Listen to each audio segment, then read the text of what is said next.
is a beautiful Wednesday morning, the 5th of February. Welcome to Good Morning Kenya. We are coming to you live from the broadcasting house. My name is Vivian Degod. Today being a Wednesday, of course, we've got you covered right here on Good Morning Kenya. Mike will be tackling the political segment where he will be having several panelists right here to discuss what is going on around the country. There's some declarations or mentions that the former deputy president had mentioned yesterday that are quite something. I'm sure Mike is going to be getting into that, as well as a lot of things making headlines in the country. Aside from that, we will also be having PS, Dr. Esther Thara Moria. She will be here. She is the Principal Secretary, State Department of TVET. And our topic of conversation will be dual training policy. Yes, this is a model that combines classroom learning as well as job training, just to ensure that one is an all-rounded person after they get to graduate from the institution that they are in. You definitely want to stay tuned for that conversation so that we get to know how exactly that works. Good morning, Marie. Good morning to you, Vivian, and Mike will be coming on in just a few. My name is Marie. I'm going to hope you're well from wherever you're tuning in. I'll bring you up to speed in as far as news is concerned, and matters of security, matters of health, and even education will be making, the headlines in just a moment. But just to give you a snippet of what to expect in our high list today, the government disburses 3.3 billion shillings to the first and second year university students through the Higher Education Loans Board, and Operation Rescue, as President Ruto says, a multi-agency team is working around the clock to rescue 5 chiefs abducted by suspected Al-Shabaab militants in Mandera, and buried with gold as rescue workers retrieve 2 bodies from a collapsed gold mine in Shinyalu, and 18 others are rescued. And definitely, in as far as cancer, awareness month, or at least the World Cancer Day yesterday, survivors lamented that over inability to access critical medication as Kenya marks the World Cancer Day. All that will be coming up in the news this morning, including business and sports. But first things first, let's have Mike. Good morning. Good morning, Vivian and Marie. Good morning, Mike. How are you doing? I'm doing very well. And to everyone who is watching Good Morning Kenya, welcome to the program. Of course, a lot has been said, and it captures whatever that we are going to talk about today, including the fact that the president said about the kidnapped chiefs that the security agencies must work hard to ensure they are brought back. And also he took a jab at his former deputy president, saying now that he failed to divide people along tribal lines, he's trying to divide people along the payslip lines. That's interesting. And also the former deputy president made a statement yesterday claiming she was offered 2 billion shillings to resign by the president without offering any evidence of that. And also, matters to do with the DRC crisis. Is it going to hurt Raila's bid to become the AUC chairman? Those are some of the things that we shall be taking a 360 look at in our political segment. Today being Wednesday, this is The Viewpoint. So I invite you to tune into this live broadcast. In the meantime, let's get to know what is happening around the country by Marie Yambao. Indeed, Mike, to our first story now, where President William Ruto says the government will do everything possible to ensure a safe return of 5 chiefs who were abducted on Monday by suspected Al-Shabaab militants. The president, who was on a tour of Mandera County, said he has instructed all security operators to ensure that the administrators are freed. The president committed a sustained war against criminal gangs, saying Mandera must enjoy peace like any other part of the country.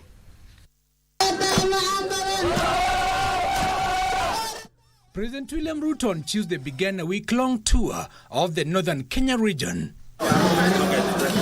responding to a plea by local leaders in Mandera County for the freeing of 5 chiefs allegedly abducted by Al-Shabaab militia. The president said an operation has been launched to ensure their safe return home. kwa sababu ya kutaka kulete hali ya hofu sehemu hii, ati walienda wakashika machifu wetu. I want to promise the people of Mandera, hawa machifu lazima warudi nyumbani, na hawa wakora na wagaidi na wahuni tutabambana na wao. The president saying he had directed Deputy Inspector General of Police Gilbert Masengeli to lead a security operation dubbed Ondoa Jangili to pacify the region. Bwana Masengeli nishamueleza ya kwamba juu chini, kulia kushoto, mbele na nyuma, east or west, mpaka mambo haya yatatuliwe. The president said Mandera was part of Kenya and his administration would ensure the town is safe like any other part of Kenya. Kesho mimi niko na ceremony kubwa ya kuondoa once and for all ile maneno ya vetting ambayo ilikuwa inagandamiza watu wa Northern Kenya. Wanafanywa kama sio wa Kenya wengine wakati wanatafuta kitambulisho ama mambo ya kuhakikisha kwamba wanapata pia passport. The head of state vowing he will do everything possible to protect the integrity of the nation and that no inch of the country will be left on the hands of criminal gangs who want to unleash terror on innocent Kenyans. And we will not stop at anything until we make sure Northern Kenya is safe like any other part of the Republic of Kenya. The president used the tour to hit out at government critics for what he terms as inciting the masses against the government. Mimi nawaambia, they have no plan, they have no agenda, they have no ideas, they are leaderless, they have no plan for this country. And I want to promise you that they will not succeed to divide our nation. National unity is very important. The roads that we are building, the hospitals that we are building, the electricity we are connecting is not good enough unless the people of Kenya live in peace and unity. To ensure income for the farmers, he urged them to embrace livestock vaccination to be rolled out shortly. Mambo ya magonjwa ya ng'ombe zetu, magonjwa ya mbuzi na kondoo, ni lazima tuweke mpango ya serikali ya kuondoa haya magonjwa, ndio tuweze kupata soko ya sawasawa ya kuuza nyama yetu. The head of state also promised development projects, including building of roads, electricity, and water connection, among others. Thank you, Giverson Maina, for that report. Of course, the president continues with his tour of the northeastern region, and we'll be bringing you live coverage of his itinerary in our subsequent coverages. Now, on matters education, the government has disbursed a total of 3.32 billion shillings, money that was released on the 31st of January 2025 for the first and second year university students. In a statement released by the Education Cabinet Secretary Julius Migos on Tuesday, the funds disbursed through the Higher Education Loans Board will see each student receive between 40 to 60,000 shillings for upkeep and welfare.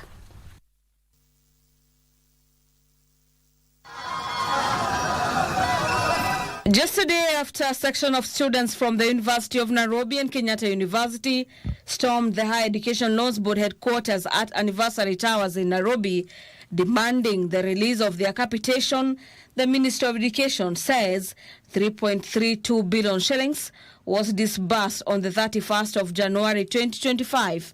Education Cabinet Secretary Julius Ogamba, in a statement, further says the latest disbursement is part of the funds that had already been appropriated in July 2024 in the context of the current 2024-2025 financial year budgetary allocation and appropriation framework.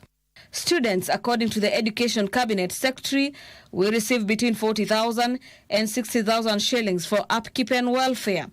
This as the government awaits a decision on an appeal against High Court suspension of the new funding model introduced in 2023 in an attempt to try and create equity in the students' loans. Thank you, Gladys Mongai. Now to a rather tragic incident where rescuers have retrieved the bodies of 2 miners and rescued 18 others who had been trapped inside a collapsed gold mine in Shinyalo, that is in Kakamega County. The 2 men, Boniface Luciola and Franklin Alulu, and 18 others had been trapped in the mine since Monday evening. 2 people have died and 18 others have been rescued from a collapsed mine in Museno, Kakamega County. The 2 bodies were retrieved on Tuesday, more than 24 hours after the men were trapped in the shaft. Earlier, there were hopes that the 2 men, Boniface Alusiola and Franklin Alulu, will be found alive after 18 of the colleagues were rescued from the rubble. Tulizubiri tukafika saa 9 na walisema walianguka, hiyo mchanga iliweza kuangukia saa 9. Venye tulifika saa 9 nikasema 12 hours ndio hizi zimefika.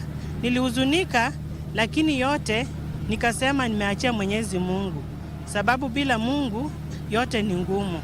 Kwa hivyo nataka niombe serikali kuu na serikali ya county tuweke precaution measures kwa hawa artisans wetu ambao wanajimba migodi. The miners say the shaft caved in suddenly, giving them no time to escape. Ni duara ambalo limeanza bila sisi kujua, kwa maana lilikuwa ni duara la mzungu.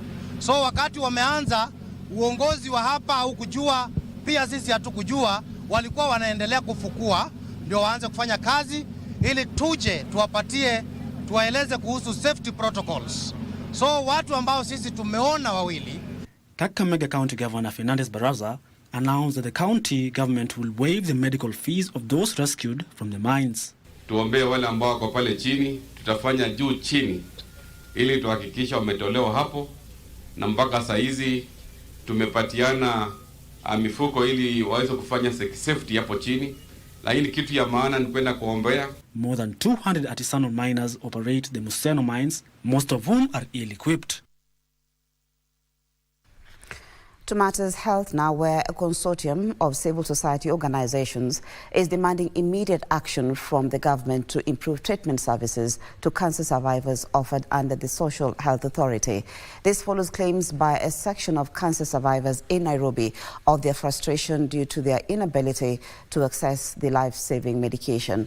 Now, addressing the media as part of the World Cancer Day commemoration in Nairobi, the survivors lamented that since the transition from NHIF to SHA, funds meant to cater for their medical attention have been slashed from 600,000 shillings to 300,000 shillings per year. The patients also claim that despite paying for medication 6 months in advance, they are not able to access the drugs from public hospitals. Na hatujafurahishwa na vile kunaenda. Ndio maana tuko hapa. Ndio tutetee haki zetu. Sisi mimi kama cancer survivor. Tales of patients struggling to access medical services under the Social Health Authority continue to emerge. The latest to voice their frustrations are Esther Wanjiku and Rose Gishui, 2 cancer survivors who lamented what they termed the inaccessibility of life-saving cancer drugs in public hospitals. Usha imetuleta down. Tulikuwa nalipa 500 kila mwezi ya kusimamia 600 kwa NHIF. Saisha unaweza pata hata mtu analipa over 2,000 per month. That's 12,000 per year. Na hiyo SHA ni unakusimamia 300 peke yake. So what's so hard with the government going to camps and asking them to deliver medicines to the hospital? We are frustrated. First, I'm trying to get healthy, but they're messing up with my head. They're messing up with my psyche. They're messing up. I'm psychologically affected. Their accounts, according to a consortium of civil society organizations advocating for cancer patients' rights, is a challenge to the government to improve treatment services offered under the Social Health Authority. The groups, which include the Kenyan Network of Cancer Organizations, KENCO, and Cancer Survivors Association of Kenya, have lamented the unclear information on services offered under SHA, system failure and delayed access to care, and severe delays in radiotherapy treatment. We urgently call on the government of Kenya and the Social Health Authority to take immediate and decisive action to protect and ensure the continuity of cancer and NCD's services. Despite government assurances of a seamless transition, numerous patients report being turned away from treatment centers, creating unnecessary financial and healthy burdens. And we have heard that even from the survivors who shared here. Elsewhere, medics at the Meru Hospice marked this year's World Cancer Day today by celebrating their oldest cancer survivor, Mugambi, who turned 104 years. He was diagnosed with stage 4 prostate cancer in 2017 and due to his age could only be put under palliative care. Alikuja hapa kwetu akiwa na uchungu mwingi sana mwaka wa 2017 na kutoka wakati huo tukachukua jukumu la kumshughulikia. To the scales of justice now, where a member of the Nairobi County Assembly for Harambee Ward and 2 other co-accused persons have been charged for defrauding 9.4 million shillings from a family who wanted to purchase a property in Umoja Estate that is in Nairobi County in 2020. Appearing before trial magistrate Ben Mark Ekube, the MCA Anthony Kimemia Gathumbi, Jane Nyambura Karia and Daniel Munyao Mbithi denied the charges leveled against them and were released each on stringent bond terms. The pre-trial is set for the 26th of February.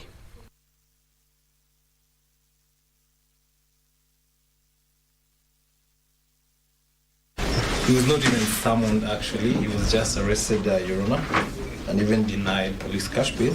First accused, a cash bill of 2 million and 2 contact person, and a bond of 5 billion shillings. They have only been charged with the first and the fourth count only. We ask that you release them on lenient bail terms. A cash bill of 850,000 each, and then they will provide 2 contact persons. To business now, where the government is set to construct a fish processing plant in Kisumu County, offering cold storage, value-added processing, logistical support and waste management solutions to promote environmental conservation. The factory will process fish caught at, among others, 5 strategically located fish landing sites using modern fiberglass, that is, boats being made in new efforts to boost revenue from the blue economy. Plans are underway to establish a fish processing plant and storage facilities to strengthen the local fisheries sector. The initiative aims to enhance value addition, expand market reach, and create economic opportunities for the fisher folk. In support of this, 5 new fishing landing sites are under construction to improve safety, boost efficiency in fish transportation, and support economic growth in the region. We also are moving forward with the construction of 5 landing sites strategically located at the following beaches. Kichinjio Beach, which I believe is here, Makofi Kwao, bus. Kichinjio Beach in Kisumu Central Sub-County, that we are commissioning today. Nanga Beach in Sebe Sub-County. Rota Beach in Kisumu West Sub-County. Koguta Beach in Nyakach Sub-County, and Nyamwari Beach in Kadibo Sub-County. The Kisumu County government has also partnered with Kenya Shipyards Limited to make 6 modern fiberglass boats. Professor Nyongo says the boats are safer and durable when compared to traditional wooden ones. So it is safer to use something which we have control over, and which, by the way, in the final analysis, is much more economic than wooden boats. He says one of the boats will be used for monitoring and surveillance along the lake. With increasing water transport and fishing activities on Lake Victoria, the wooden boats are gradually being phased out and replaced by fiberglass boats that are safer. Each one of these modern boats, fitted with 25 to 40 horsepower engines, are fully equipped with cooler boxes for storage of fish up to 500 kilograms. Life jackets, flares and safety gear for security in the lake. The wooden boats project is expected to be completed within 90 days. Now, smallholder farmers will access loans using farm produce or livestock as collateral for the credit. This is under partnership between German Agency for International Cooperation and digital service provider that will assist in computing farmers' credit score, with their farm produce acting as a key component in formulating the credit score. The self-guaranteeing system aims to eliminate the use of land or other property as collateral and enhance credit access to women and the youth.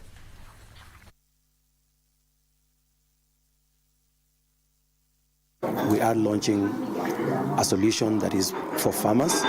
This solution is leveraging data analytics and AI to provide credit scoring for farmers. So as we might know, currently farmers can't easily get loans because all the lenders think that farmers are very risky. And so what we're doing here is that we're building a solution that will enable SACCOs and other lenders to drop some stringent requirements like guarantors and collateral. We have identified artificial intelligence or AI as one way to try to bridge the information gap. Because as you know, lending is about information symmetry. If I have accurate information about a member, then I wouldn't have to ask for a title deed. And our goal is to ensure that we drive digital innovation as a vehicle to all stakeholder farmers to move them towards commercial farming with a goal to improve farm productivity and also to make more profit. A look at the stock markets, where East Africa Cables, which recorded the biggest share price increase last week, extended the gains, with the stock topping the list of companies that appreciated. Overall, 45 million shares valued at 668.6 million shillings were traded on Tuesday.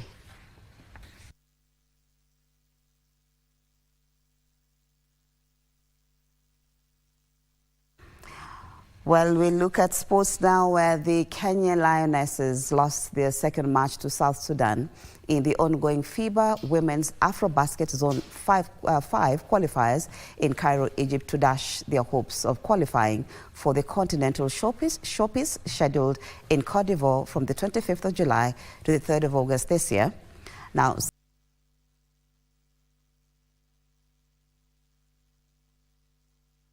and the winners of the 21st edition of the Standard Chartered Nairobi Marathon have finally been rewarded their prizes, money, in a special award ceremony held in Nairobi after being cleared by the Anti-Doping Agency of Kenya, ADAK, in their efforts to ensure a clean and fair competitive environment.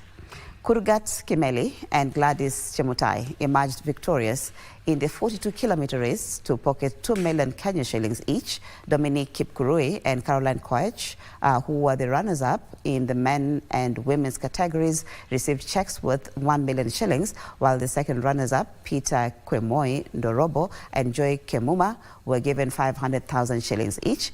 Vincent Mutai and Gladys Kipkoech, who won the 21-kilometer races, were rewarded checks worth 300,000 shillings each. So did the 21-kilometer wheelchair winners John Wambua and Caroline Wanjera.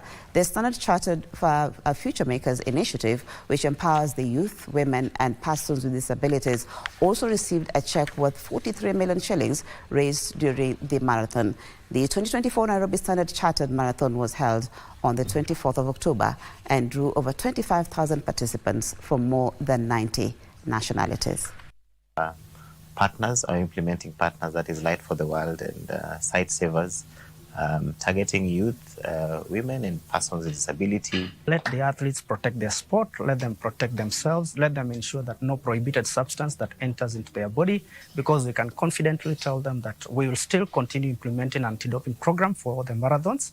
This is also one of the marathons that comes out early. Our communication comes out early to the athletes, so they had good preparation for the competition. Nina furaha sana kwa sababu sikuwa natarajia niwe mshindi wa Standard Chartered Marathon kulingana na champions ambaye tulikuwa naye wote, lakini kwa ajili ya kung'ang'ana kwangu na kujikaza kwangu na mazoezi nikawa mshindi wa hii Standard Chartered Marathon. We've come to the end of the news this morning. As always, thank you so much for your company. My name is Mariambo. My colleague Mike Megu is up next with The Viewpoint.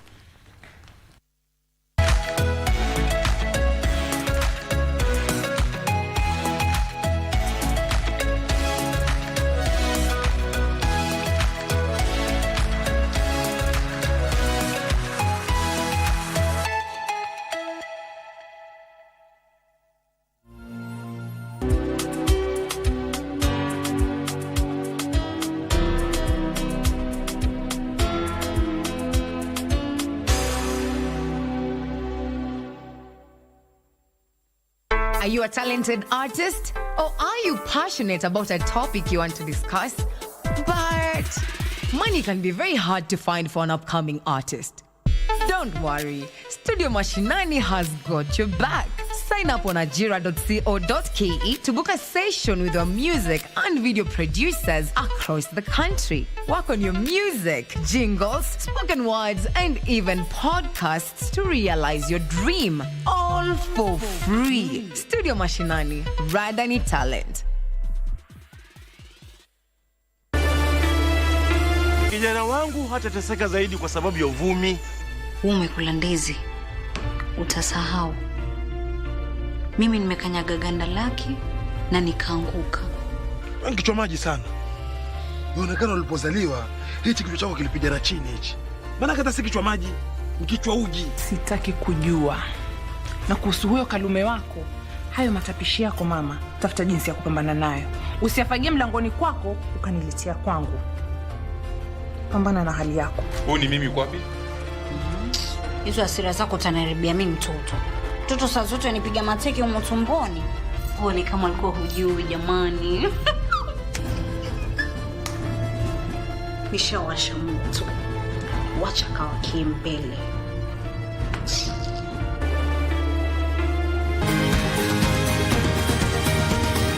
Wellness is important in our daily lives, so that instead of just surviving, we should be thriving. Ways to prevent a stroke or heart attack is for you to know what conditions you have. By regular checkup, people don't know they have hypertension, they don't know they have diabetes. I was pre-diabetic. I was afraid of getting lifestyle diseases because I come from a family that has lifestyle diseases. How do you know if your cough is due to a serious condition? We'll have some answers. Stay well and strive to make every day a healthy day.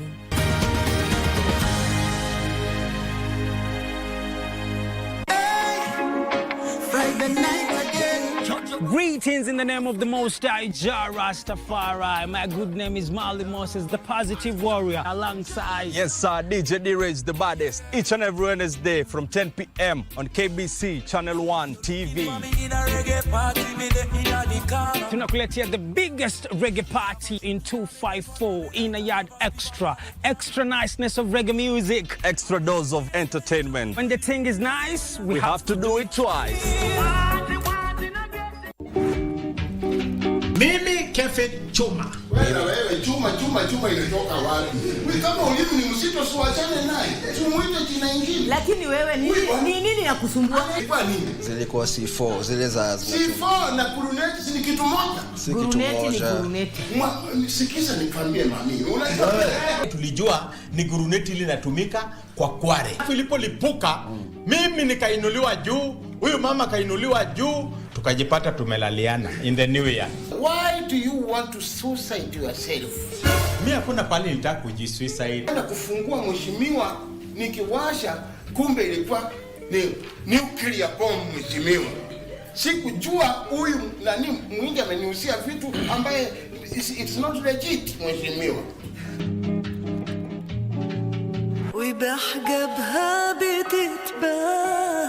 Kutafuta moyo mwingine kwa sababu moyo wako tayari ushakufa.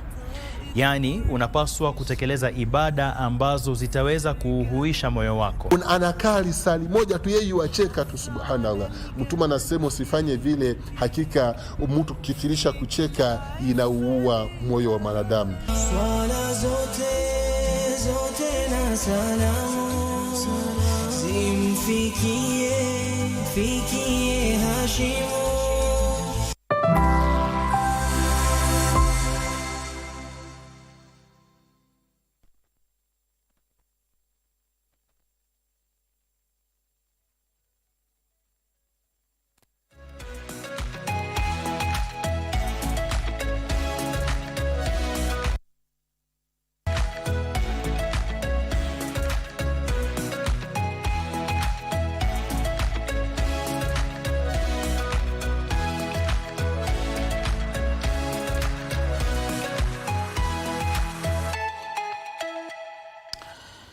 Welcome back to Good Morning Kenya. My name is Mike Migwen. Thank you for choosing KBC Channel 1 and watching this program. This is The Viewpoint, where we look at everything politics in a 360 angle and everything in between.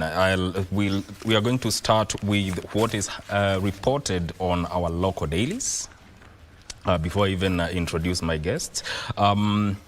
And I will start with the Standard. It's a quick look of what is reported on the front pages. The DCI, this is what is splashed on the front page of the Standard. DCI mock cover-up. Conspiracy. In spite of fingerprint identification being a relatively easy forensic tool, police officers often look the other way on extrajudicial killings, which has seen the number of unidentified bodies surging in city mortuaries. That story is told on page 2 and 3 of the Standard newspaper. The number they have put here is 354, number of unclaimed bodies to be disposed of at Mama Lucy Kibaki Hospital, Mbagathi Hospital and Nairobi Funeral Home. They have captured here a security expert here saying, ideally, anybody found outside a medical facility must be handled by the police. But crime scene management is one of our biggest shortcomings. That is according to a crime expert, George Msamali. Security bosses will bring back abducted chiefs.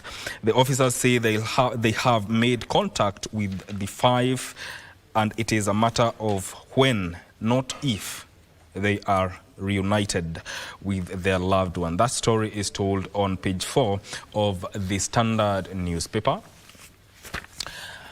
On the Daily Nation, Trump's U.S. aid freeze to leave 35,000 jobless. Thousands of employees of United States government-funded health project and other programs in the country are staring at mass layoffs following President Donald Trump's order freezing aid, with the reality of the suspension starting to hit home as more than 2,000 workers have been sent on an unpaid leave starting this week. They indicated here jobs impact on Kenya. Over 1,952 doctors and clinical officers will be laid off. Over 1,234 nurses and midwives will lose their jobs. 578 laboratory staff will lose their job. More than 340 pharmacists and over 24,577 community workers. That is a story you will read on page 4 of the Daily Nation.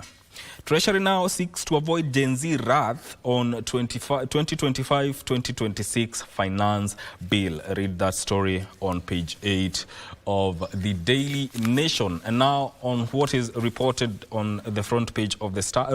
Rush to register new parties for 2027 race. Hundreds of proposed names reserved at the Office of Registrar of Political Parties. That story is told on page 4 and 5 of the Star newspaper. That is what is reported on our local dailies, and my guests are already in studio. With me is Joyce Wangui, who is a political analyst. Welcome to the program. Thank you. And also Honorable Wilson Sosion, who is a former nominated MP.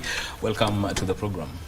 Thank you and good morning, our viewers. And John Mukundi, who is a political analyst. Karibu sana. Thank you so much for having me today. Karibu sana. And we are also expecting to have Honorable Francis Mwangangi, who is the Deputy Governor of Machakos County. But as we wait for him, we shall proceed with the program. I want to start with what is captured on the front page of the Daily Nation. Trump's U.S. aid freeze to leave 35,000 jobless. Thousands of employees of United States government-funded health programs in the country are staring at mass layoffs following President Donald Trump's order freezing aid. Let me start with you, Madam Wangui. What do you make of this headline? Over 35,000 people are looking at joblessness now. Okay. First, I'm glad to be here. With that, I believe, because I believe that most of the Kenyans have become citizens in US, and maybe I might involve myself in discussing the Kenyans, first the Kenyans who are there. It's so unfortunate, and what I believe is he has maybe every government. It said that every president who comes with these people, maybe with his royal register, which it happens to every country, even in Kenya. But what I know and what I would believe is that he would be at least be considerate of those who are there, although the pay slips currently, even with the employment, with those who are employed, it's like remaining jobless already, even with our country. It's so I even don't know what to explain to explain much, how to explain it much, because it's disappointing already. Okay. Yeah. Honorable Sosion, it raises questions, especially when it comes to the health systems across the globe. What's your take on this? Because we are looking at, for instance, over 1,952 doctors and clinical officers are going to lose their jobs. This is a wake-up call for our continent. And Africa Vision 2063 should happen earlier than 2063.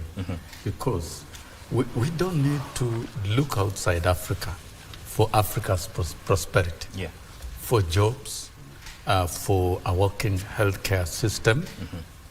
In fact, we have the best in Africa in terms of human resource, in terms of brains. The Ivy League universities in the US has been used over time by the US to pull the best brains out of Africa for purposes of advancing the economies.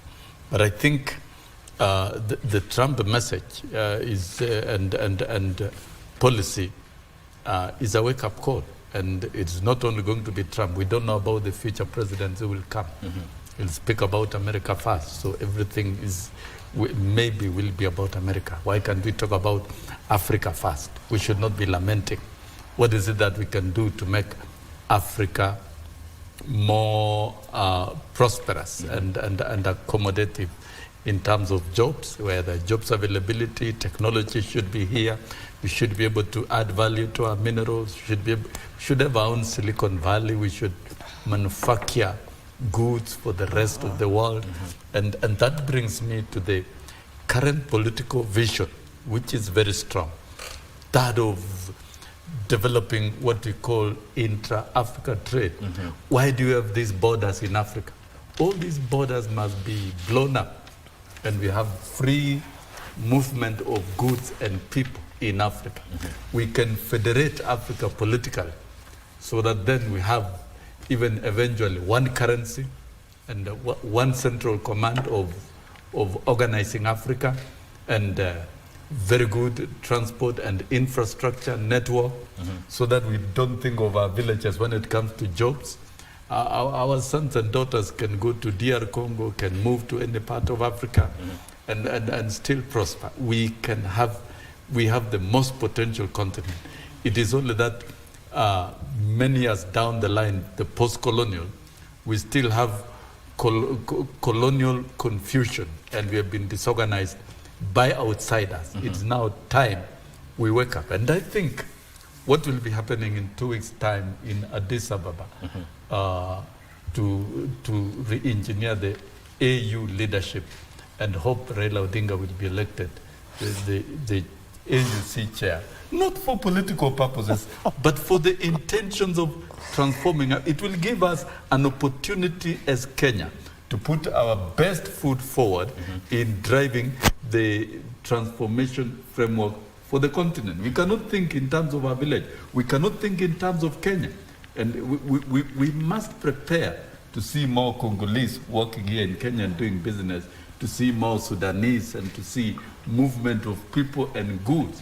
And so by 2063, God willing, if we become an organized continent, we can be another United States of Africa. Remember those dreams of Gaddafi? Yes. The dreams of Moi, the dreams of Kwame Nkrumah. Why do you think they were overthrown and undermined by the West?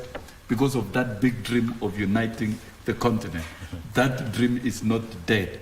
It is alive. And right now, when you see other jurisdictions like the US putting the interest of their country first, we should not begin lamenting and crying that, okay, we need to create those opportunities for our children and for our people within this continent. Let us now think Africa more than ever before. Okay. Let us not even think Kenya. Let's now think Africa, and let's think about prosperity of the continent. And I think that is the current vision of the leadership in the continent, and that which President William Ruto and Raila Odinga are advancing, and all of us must read it.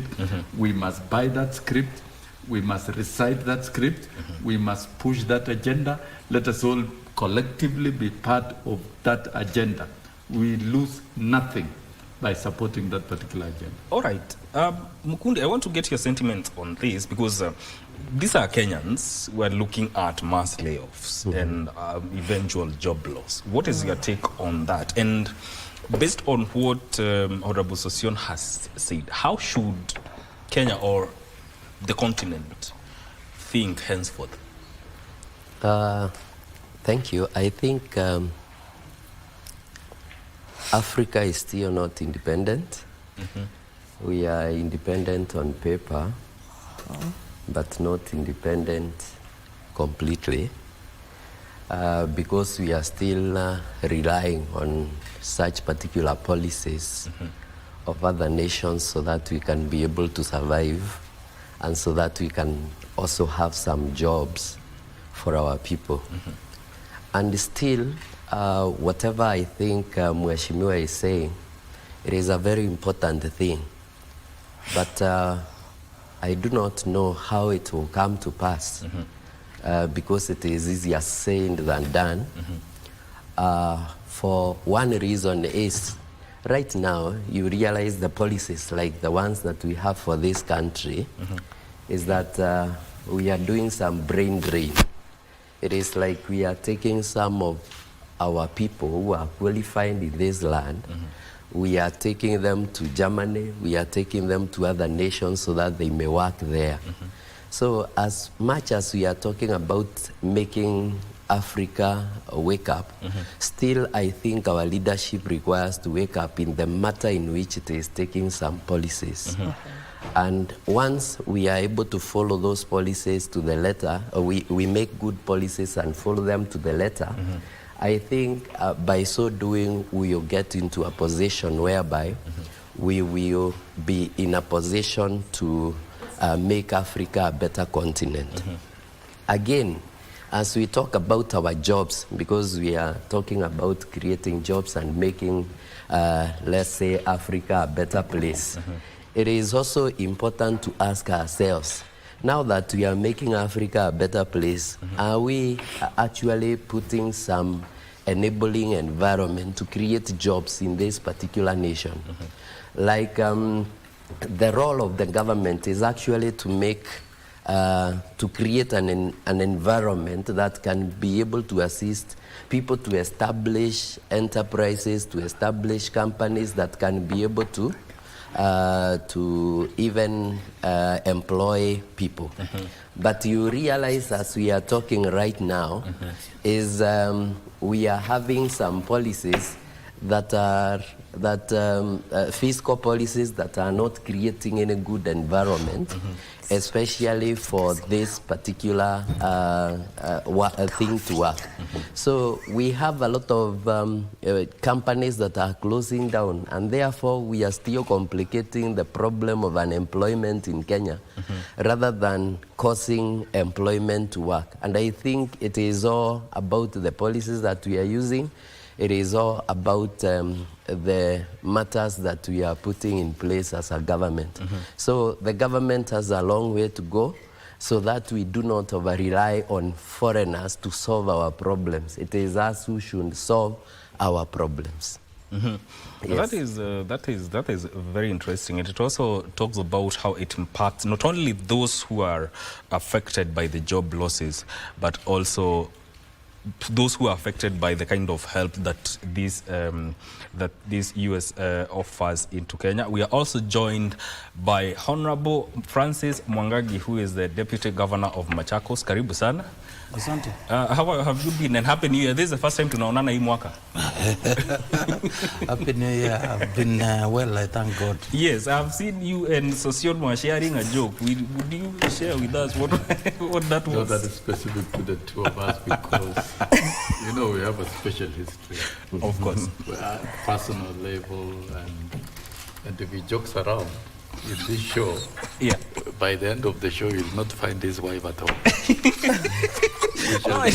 we shall retrieve her. Let's continue with this. Karibu sana Bwana DG, and you just found us. You just found us just talking about what is making headline on the front page of the Daily Nation. Trump's US aid freeze to leave over 35,000 people jobless, and the impact on Kenya is that over 1,952 doctors and clinical officers will lose jobs, and also over 1,200 nurses and midwives will also lose jobs. I want to get your sentiments on this, especially now that there's mass layoffs of Kenyan workers by the Trump's aid freeze.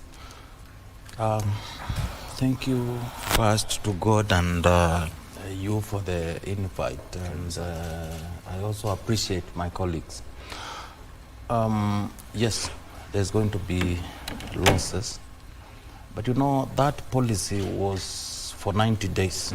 We don't know what will come after that, but if they go ahead and implement it, first and foremost, any leader, any president, the first priority is the people who put him or her into the position of leadership. Secondly, President Donald Trump has a policy that talks of America first. We need to go further and see. I'm looking at it from three perspectives. One, other than losses, I know from where I sit, America supports many of our programs, particularly in health, and generally health in democracy, leadership, and even in agriculture. So those losses are real. But what are we doing as a country? We can try to mitigate those effects, although it might not be fully. So going forward, yes, there's going to be losses. Yes, there's going to be increase in poverty. But it is also our responsibility as a country to come up with the policies that are going to see this country grow, get transformed, and also aid others. Who said we should always be aided? Time might come when this country will be contributing to develop even America. You know, by investing around the world, America is trying to assert itself while they advance their own interest at home. Don't think that support is coming for free. There is what is attached to that to that kind of assistance. So America is also going to lose what they have been gaining for supporting those programs. So I think as a country, yes, we are going to lose, but also we might gain in one way or the other. It is two-edged sword. Yes. Yeah. Jay, there's something that Mheshimiwa Sosion said about federating Africa along politically. Is it possible, and will this enhance opportunities, given that now you're facing, Africa is facing now this Trump AIDS freeze? Is it possible to federate Africa politically? Definitely no. Why? It's not even easy. And come to think of first, Kenya. with this regime, what even good if like all countries are like Kenya today, we have poor governance, poor leadership, president is left, right, and center, with dramas. We had so if all the countries, now you see the DRC Congo, what happened the other day. So with this, whatever is going on right now in African countries, I think that's vision 50 something, not now, not even anytime soon, because the people leading in these countries are others, which I might not even mention here. So it will be hard. I saw you wanted to chime in on that. Yeah, I want to chime in because I think Africa is on what you call a renaissance. The opportunities here for a renaissance. And if you look at civilizations and changes in lifestyles of people and political organizing, it has been very deliberate over the years. Civilizations that have organized themselves. Where did the US begin? They began in 1776, and they grew their might, bought more land, and organized their people. And you know, there are two types of people that we describe in English language. What you call optimists and pessimists. Let us not be pessimists about ourselves. Can we have hope? We are dignified human beings, created by God, all of us, and we are knocked down by simple elements like hate and refusal to see things in a new and more progressive way. Will remain down here. Let me tell you, I've traveled all over the continent and the world. And sometimes you might think your house is the worst. But when you move to other homes, you will even realize that your home is the best.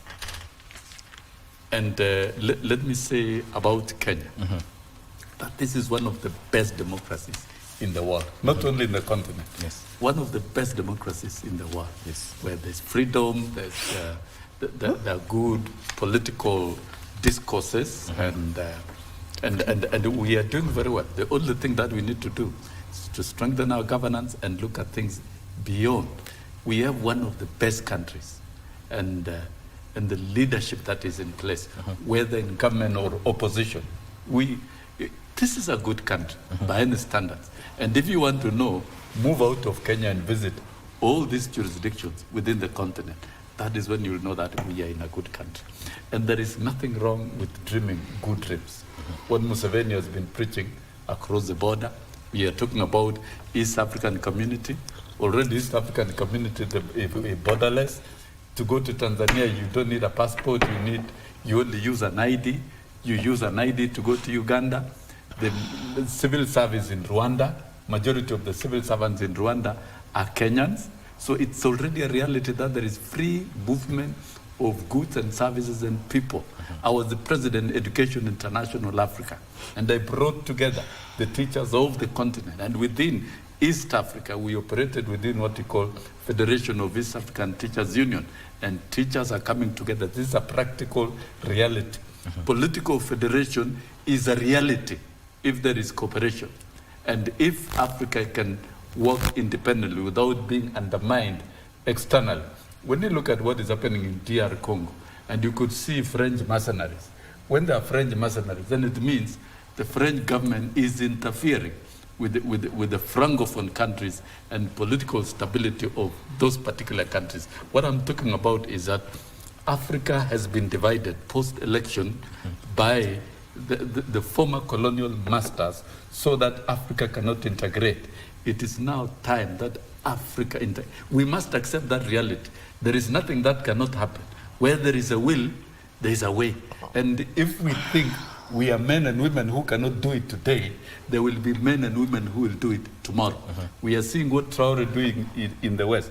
Though it's a military coup, but you see the objective and intention is so strong. So to me, I think it is almost time we think beyond Kenya. We think while we must, at the domestic level, we must improve the situation, we must strengthen governance, but then at the same time, we must also think about the continent. That is what I'm persuaded that we should be looking at. We must think differently. Yeah. While we must critique wrong things will always be wrong. In governance, they will always be wrong. And right things will always be right. And that is why we have a democratic governance, a self-checking country in itself, and freedom. The freedom that exists in this country, you'll not get it in other countries. You can't even criticize an administration in some countries. I used to be asked by teachers, how comes you, when association, you're able to mobilize teachers against government and succeed? So I think for us, let us think big. And those of us who have not gone out, let us open our minds. And I still believe the Africa 2063 can be done in a more urgent way. We take a short break. And that is why we need a strong leadership at the We take a short break. We'll be right back to continue with this conversation.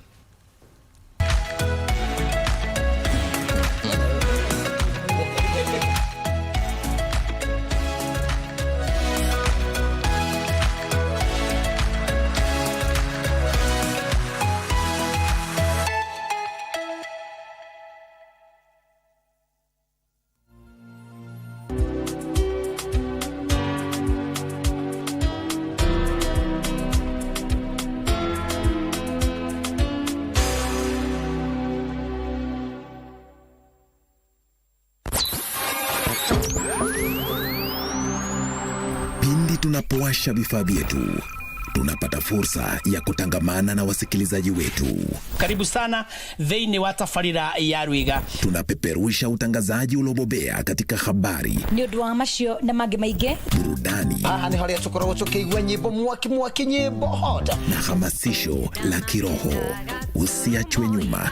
Jiunge nasi kwa safari ya kufana katika 99.5 FM. Shoro FM.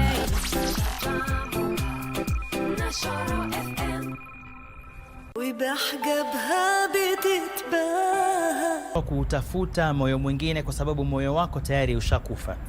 Yaani unapaswa kutekeleza ibada ambazo zitaweza kuuhuisha moyo wako. Anakaa lisali moja tu yeye yuacheka tu, subhanallah. Mtume anasema usifanye vile, hakika mtu kithirisha kucheka inauua moyo wa mwanadamu. Swala zote na salamu zimfikie Hashimu. I've said this to our boss a million times. I said to promote you and raise your salary, but he didn't agree. What else can I do? Watch the shit that comes out of your mouth. Hey, stop, bro. Calm down. Crazy brat. What did you say again? No. I said What are you doing? You have to take that back. Hold on. Two of you can share my kickback. Get off me now. Get off. Hey, get off. Of all the neighbors we have, you had to get it from Xiao over there. I was just showing off my dress to our neighbors. He can't fire us both. Who else would he fire, huh? You're the one who started it. You got lucky when a teen lady decided not to call the police.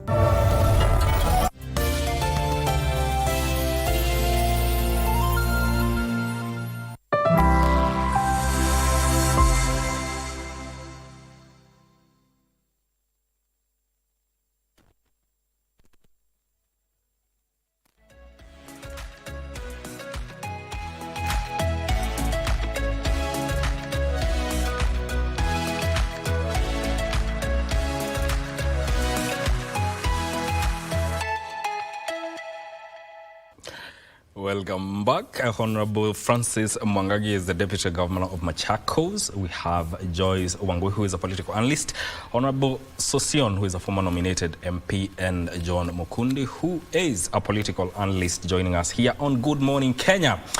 Let's take the shortest time possible to talk about what is covered on the front page of The Standard. DCI, morgue cover-up, in spite of fingerprint identification being a relatively easy forensic tool, police officers often look the other way on extrajudicial killings, which has seen the number of unidentified bodies surging in city mortuaries. 354 is the number of unclaimed bodies to be disposed of at Mama Lucy Kibaki Hospital, Mbagathi Hospital, and Nairobi Funeral Home. Mr. Mukundi, what do you make of this? I'm wondering why should the DCI cover up such sensitive issues? I think before we went for the break, Honorable Sosion said that Kenya is enjoying some freedom. But you realize the kind of freedom now you are talking about is this particular kind of cover-ups. Yes. Which I do not think is okay, because you realize that if they are covering up those issues, then are the police officers involved? Because how can you cover up a criminal that you already know? If we find an Inspector General of Police or any other responsible officer saying that they do not know who is in charge of abductions and such kind of evils that we are seeing in the society, do we have a qualified police force that should take care of the Kenyans? If we see the president talking on top of his car instead of going to the dais, do we still have security in this particular nation? So it simply means then we might not be secure as Kenyans. So, and when we are not secure as Kenyans, then we are in a bad state as a nation. And my take would be that let the DCI do their work. Let the other independent bodies do their work. Because once they do their work, then we will solve a lot of problems. Criminals and those particular people that are doing that same work, it is like they are within the government, and that is why nobody is trying to talk it out. And if you find also a minister, a CS, talking about the son being abducted, then again also I think we are too far off from that particular safety that we are talking about. So that is my take, and I would want them to work so that we do not have such problems and we feel secure as Kenyans. Remember, one of the reasons why we are paying taxes as Kenyans is so that we may get those services, like the payments of the civil servants and also the security. So that is why we are doing that. So I believe it should be the matter. DG, it also raises questions on the capacity, the forensic capacity to identify these bodies. Do we have that capacity, and should we be having such cases where bodies are piling up in a morgue and they are not identified? Thank you. First, allow me to comment on the federating Africa. Yes. Politically. Yes. Where there is will, as somebody said, there is a way. If we curb what is happening across the continent, East, West, Central, and even Southern Africa, I think, and we become objective, we can really achieve that goal. But under the circumstances, I think it's a challenge. Reason being, there is a lot of external interference of what is happening in Africa.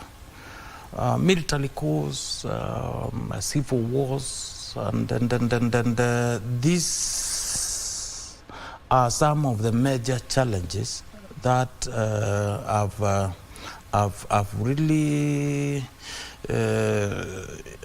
hindering this continent from achieving that goal. Thirdly is the kind of leadership that we have. Now, let me take an example with my country. As a country, we nominate the chair of the commission.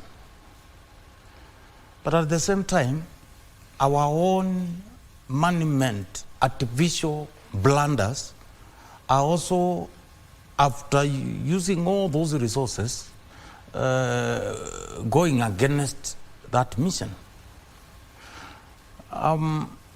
Last time I saw the president of Kenya, my president, in Egypt. And after that, the following day, they announced that they are supporting the other candidate. The other day, I saw a tweet from X communication that the Kenyan president had talked to French president. Good thing, because French is a developed country. But where does it leave us as a country and the candidature of African Union Commission? When most of the West African countries are trying to run away from that particular country, what are you telling them?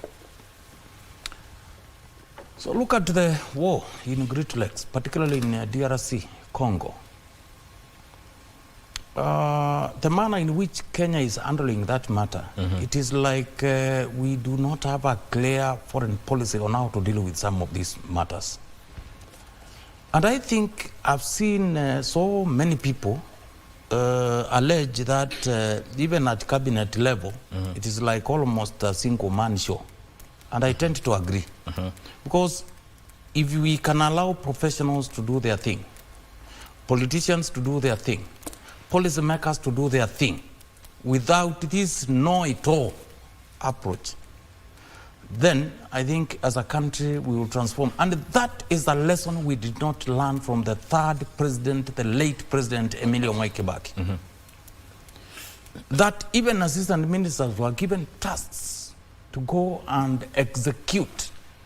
And then there was a way to measure that performance. So I think achieving that federation is a good thing. But you look at, even within the same continent, we are trying to say political federation when we have military coups. How? When we have dictators who have led their country for the longest.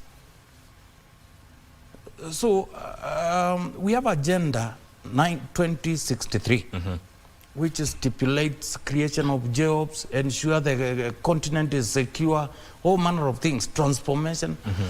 But we need to do more. Now, coming to your question.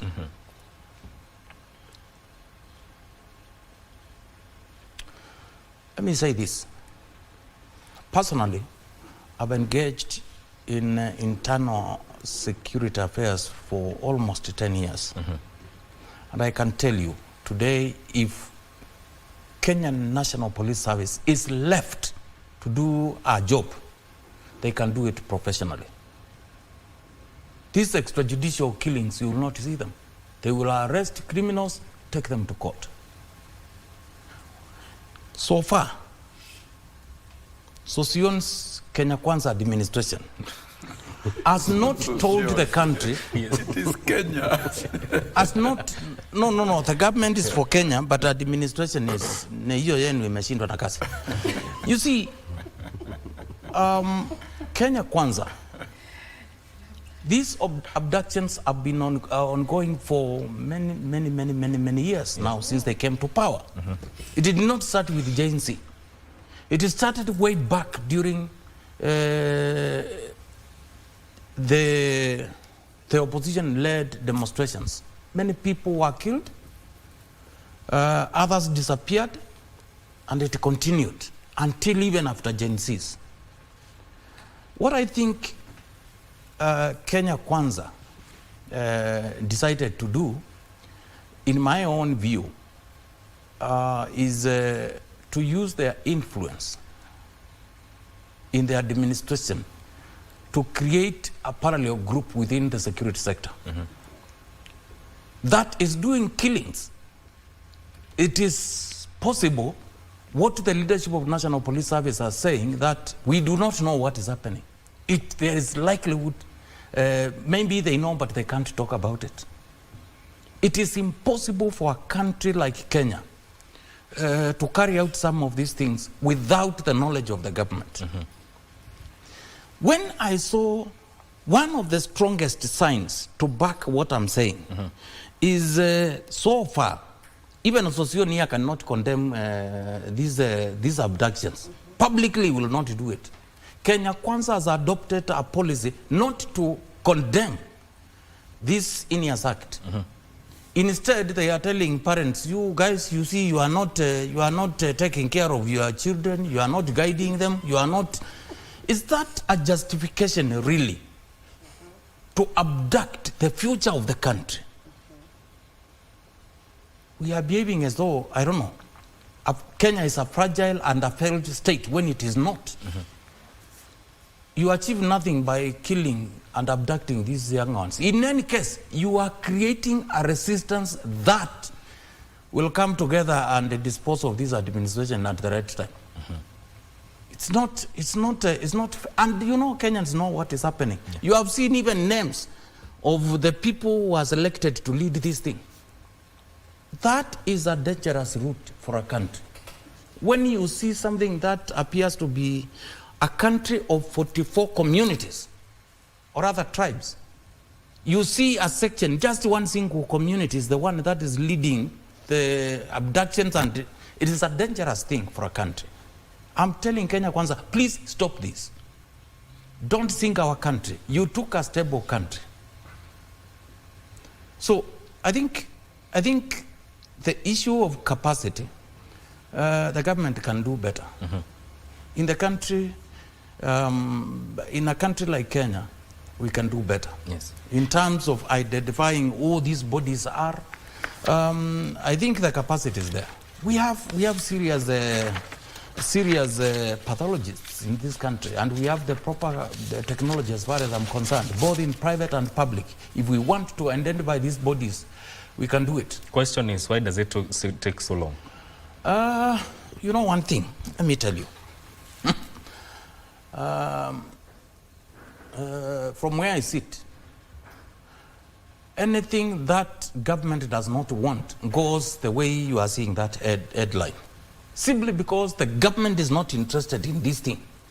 Instead, they are focusing on abductions. That's why the outcome, they are not interested what happens. But if they want this thing to be done within 48 hours, it will be done. It will be sorted out. Okay. Now, how do you talk of abductions where the country is spending massive resources in National Intelligence Service? You know, even as we sit here, you might be surprised. A third of us are informants of that agency. It is the President of Kenya, to be specific, is the most informed person. Even if he wants to tell you how you slept, he will tell you. He has all the information to make any informed decision, because there are so many organizations, there are so many individuals that are forming the advisory in his panel. He has all the sources of information at his disposal, is or are, for that matter. Okay. So it is the abductions in Kenya are artificial. I expected the government, when these things started, they come forward and say, we have an organized group, for example, or we have this. You remember even the famous serious killers and the thieves, robbers, even way back during the last days of Moi, they could say, Mwangangi is a thief, he's stealing this is how he is doing it, please be careful, or he should report to the nearest police. Why is the government not telling us, this is the group that is abducting these people? And then they start attaching it. Today, is Gachagua, tomorrow, I don't know what. Okay, all right. Sosion, I want to hear your sentiments on what the DG has said. And the question here is, are we far off from the security that we are talking about when it comes to protecting Kenyans? The security infrastructure in the country will always face challenges. That's a fact for sure. And, you know, it is easy to wake up and make statements and throw accusations across the table. Accusations that may not be founded, but as a country, if we want our country to be secure, we need to use empirical facts and empirical data. Extrajudicial killings is not anything that any sane citizen of this country can entertain, or taking away life of an individual. That constitutes murder, it is criminal action, and it's an affront on human rights of individuals. I want us to be extremely factual. When Mwangangi speaks, I want them to start from the containers in that was used previously for extrajudicial and execution of Kenyans. I want us to talk about the many bodies that were retrieved from River Yala. And it's like it was a normal thing. The country moved on. I want us to talk about the Shakahola, where many Kenyans died and were buried under the nose of our national security infrastructure. Even the femicides at the quarries, those are numerous. And so when we all talk and condemn in taking away of any life, we are all right. But I think throwing accusations where you cannot prove is a completely wrong thing. Okay. This is what the president has said. And all of us have heard. And he said it. It is within our manifesto. And that is what we believe in. That is what I believe in. That this country will never again experience extrajudicial killings. Yes. And that is why the Inspector General of Police was given accounting powers, including resources. The National Police Service is an independent arm of government under the Article Chapter 15 of the Constitutional Commission. They're supposed to do their work, and they are accountable to IPOA and Parliament. We must make our institutions work. And for those families who have lost their dear ones out of disappearances, because we want to know exactly who is causing disappearances. Who is causing disappearances? That we want to know. And you know, the matter currently is seized with the judiciary. And the IG has appeared in court. The DPP has appeared in court as to account on the security situation in the country. And even this abduction, it is the responsibility of the police. Okay. The president is not a police officer. You are not a police officer. Mwangangi is not a police officer. None of us is a police officer. And it is the police to account to the people of Kenya. Who exactly is doing this? And we have one of the most, the strongest forensic infrastructure and police capacity to do that. They should tell us. We all need explanations. Why then not use that forensic capacity to as a do country? You're allowing as a country. But you see, when you, if I cannot come to this table and say Mwangangi is overseeing, I cannot come to this table and tell Mwangangi. I'm asking about that capacity you're talking about. I cannot come to the table and make frivolous accusation and say it is Mwangangi and this group who are killing when I don't know. The question is, why should we? The responsibility is okay. Finish your point. Lies. Let him with the finish his police. point. Yes. No. Allow me to finish your point. Because we are all alive. We are in this country. The matter is already seized with the judiciary, and the police, the IG, and the DCI have been directed by the courts to account.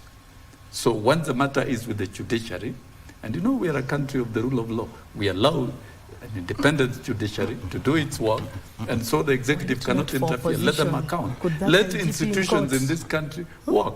But the thing is, there will never be extrajudicial the killing in this country. All right. Is your president the one who took IG in court, or is the opposition who took?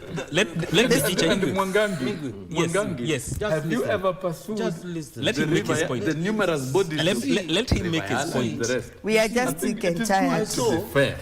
I saw, and this is the position that has been taken by Kenya Kwanza adherents and supporters, that because there was this that happened, Shakahola, now you can see Shakahola, a spiritual thing they are bringing into this thing, and so that they bring politics into the issue of abductions, so that Kenyans can forget. So tell us who is abducted. Tell us who is actually abducted, just if you know. Honorable Sosio, listen. The truthful man told us the other day. Yes, I will tell you. The truthful man, Rigiji said it the other day. This is the thing. Go record a statement and tell us. Let's have some order. Let's have some order. Rather than making general accusations. It's not right. As leadership, we are supposed to be held to account. First and foremost, we have a constitution in this country. Two, Kenya Kwanza are busy usurping the powers of even the so-called independent bodies so that they can have absolute power. And how are they doing it?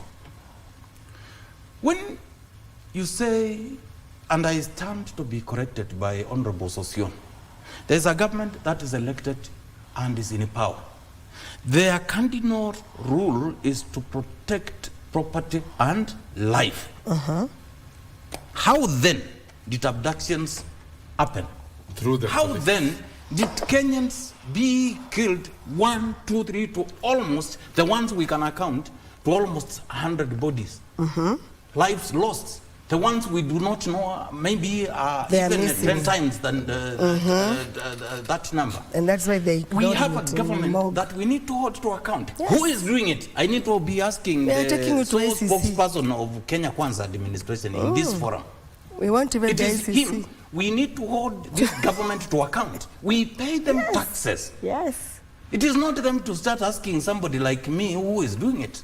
They have all the security apparatus to protect life and property. They have failed. They need to resign and go home. they have let down Kenyans. Point number 2. There is, I've heard many political leaders within Kenya Kwanza who are saying, you see, we found so many bodies in Yala. That matter has not been resolved now. You see, there was where they abducted the Monolongo 4. You see, there were others who were killed in a container somewhere.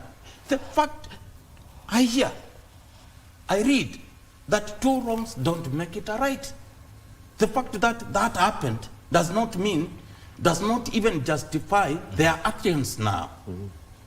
The reason why we are saying it is government that is doing so, it has not come forward and given Kenyan people who they are serving, who is doing these abductions and for what reasons. Finally, I think Kenya Kwanza, they need to be called to order. They are busy campaigning even when the president of Kenya is visiting Mandera now for many days. Our chiefs are abducted by a foreign criminal agency. But let me not say speculate who abducted them. I don't know. It is them to tell us. But I hear the speculations are it is Al-Shabaab. I don't know. But they need to sit down and work. Migwi, let me tell viewers and Kenyans, Kenya Kwanza administration is not going to deliver on development, but they will deliver on politics, destruction of this country, and all manner of ills. Why? The only president who delivered, and allow me not to describe how the founding father, the second president, performed, because I've not done that assignment.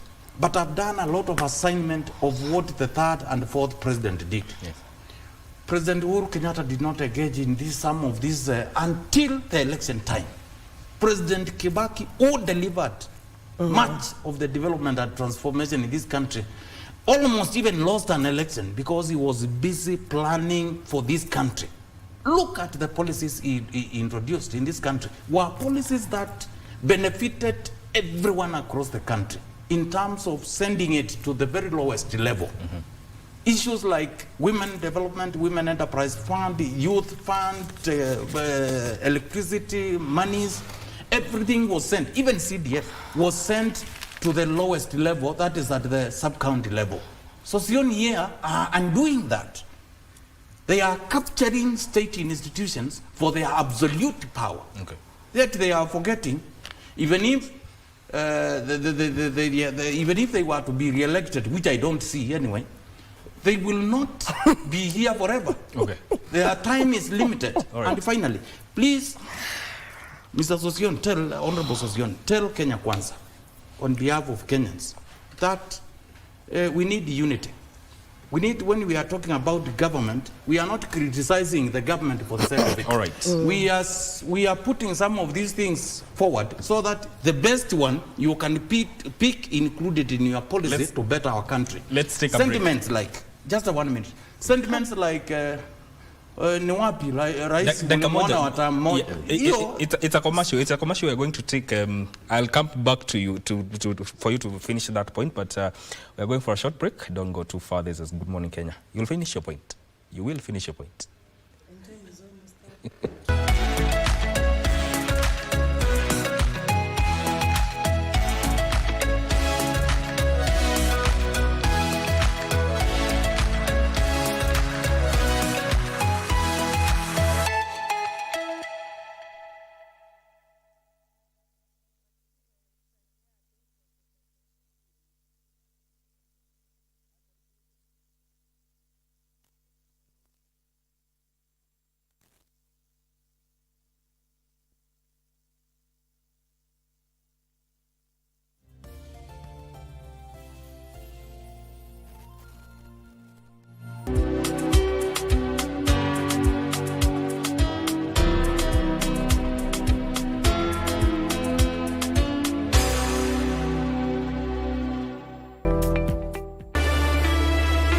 Kijana wangu hatateseka zaidi kwa sababu ya uvumi.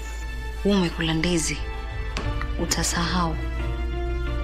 Mimi nimekanyaga ganda lake na nikaanguka. Kichwa maji sana. Unaonekana ulipozaliwa hichi kichwa chako kilipigana chini hichi. Maana hata si kichwa maji, kichwa uji. Sitaki kujua. Na kuhusu huyo kalume wako, hayo matapishi yako mama, tafuta jinsi ya kupambana nayo. Usiafagie mlangoni kwako ukaniletea kwangu.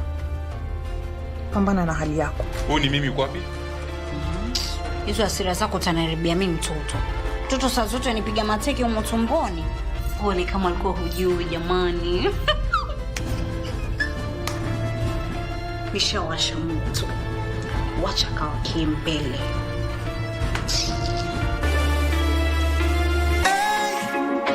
Friday night again. Greetings in the name of the Most High, Jah Rastafari. My good name is Marley Moses, the positive warrior, alongside... Yes, sir, DJ D-Rage, the baddest. Each and every Wednesday from 10 p.m. on KBC Channel 1 TV. Tunakuletea the biggest reggae party in 254 in a yard extra. Extra niceness of reggae music. Extra dose of entertainment. When the thing is nice, we have to do it twice.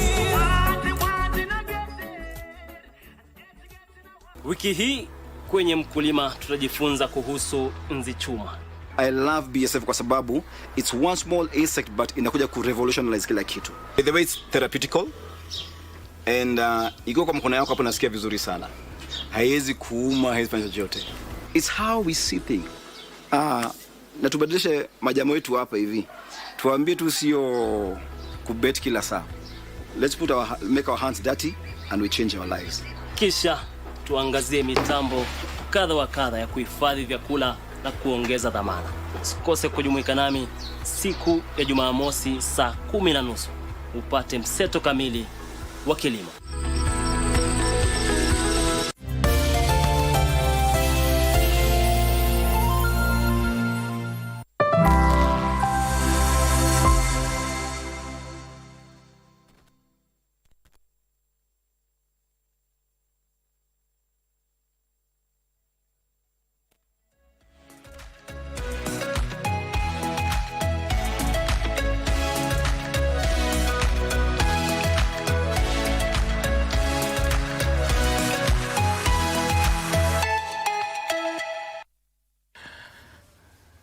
You're watching The Viewpoint, where we handle politics and everything in between. My name is Mike Migwe. Before we went on a break, I want you to finish on the point that you are making so that I can give each 1 minute to respond to that. We close that matter and move to another conversation. DG. Thank you. I was saying briefly, a few seconds, that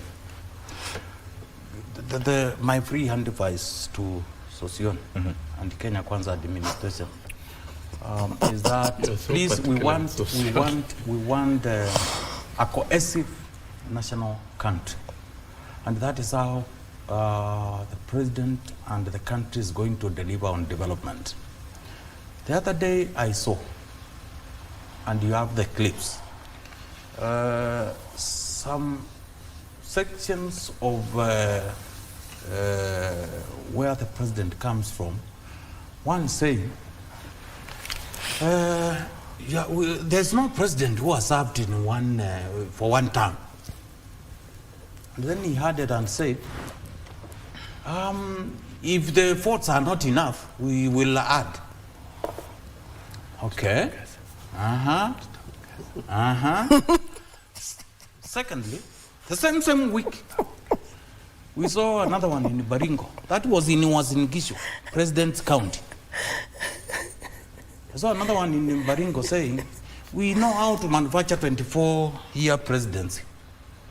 Okay, Kenya, really? I want to remind them, in Kenya, and in the words of the current head of state in Kenya, he once said that hakuna mtu anaweza imba kura zangu, but he think, according to his people, they think they can steal somebody else's votes. These two leaders, I respect them. They are my personal friends. We know each other. I want to tell them that is a statement that can burn this country. If you want to know there is real state capture in Kenya, look at those sentiments. And National Police Service did nothing. DCI did nothing. National Cohesion Agency did nothing. They did not even condemn those statements. In any case, those two members of parliament, their votes are just two, just the way they are. They can only influence their voters to vote. Why would somebody think of usurping Kenya's cardinal responsibility of voting in their leaders? Where do those two sentiments from these leaders leave this country? Okay. Is there any need then for going to an election? In terms of unity of the country, when you see the community where the president comes from, those kind of sentiments coming from there, where does it leave the country? Are we preparing this country for anything? So I think those are some of the things. Maybe I'm sending Honorable Sosion, because he tells me privately he's the spokesperson of the government and Kenya Kwanza and Uda. Privately where? No. These are very serious. Now I want him to kindly cool down these guys.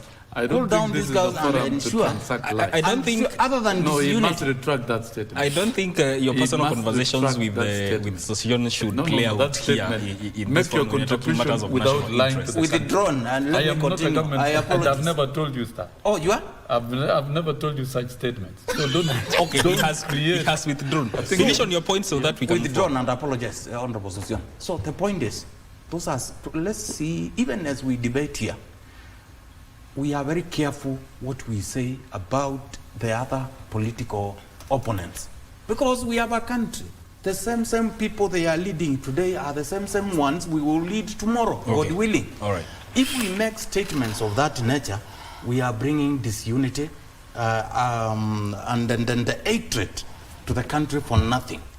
There is something that happened, and we were here and we witnessed it in a political forum that was won by NAC in 2002. It was the country against a particular community. Is that what we want going forward? No. I want to stand here, look at my president as the president of Kenya, and I judge him as I go to a voting box. I judge him by his performance, not where he comes from. All right. Let's talk solutions, Joyce. What is the solution to all these matters to do with what we are witnessing? First, I know I had points which I had not made, but I'll just take a minute and also come to the conclusion. First, I believe that it's a shame for the government, the current regime, to fuel Subarus. Go look for people in different parts of the country. They come all the way to Nanyuki. Like, let me tell you a history. They came for me, 3 Subarus, armed.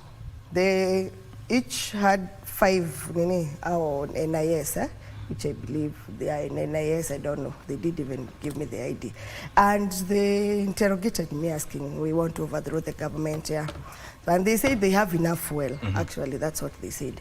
But coming on, the same resources they can't use to get the pathologist, So what solution should be there, should be put in place?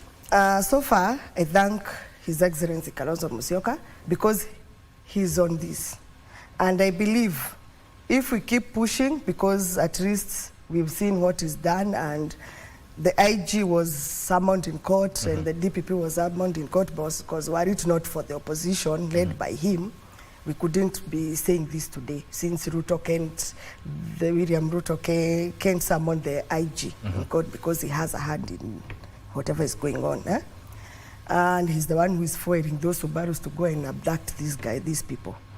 That one we know.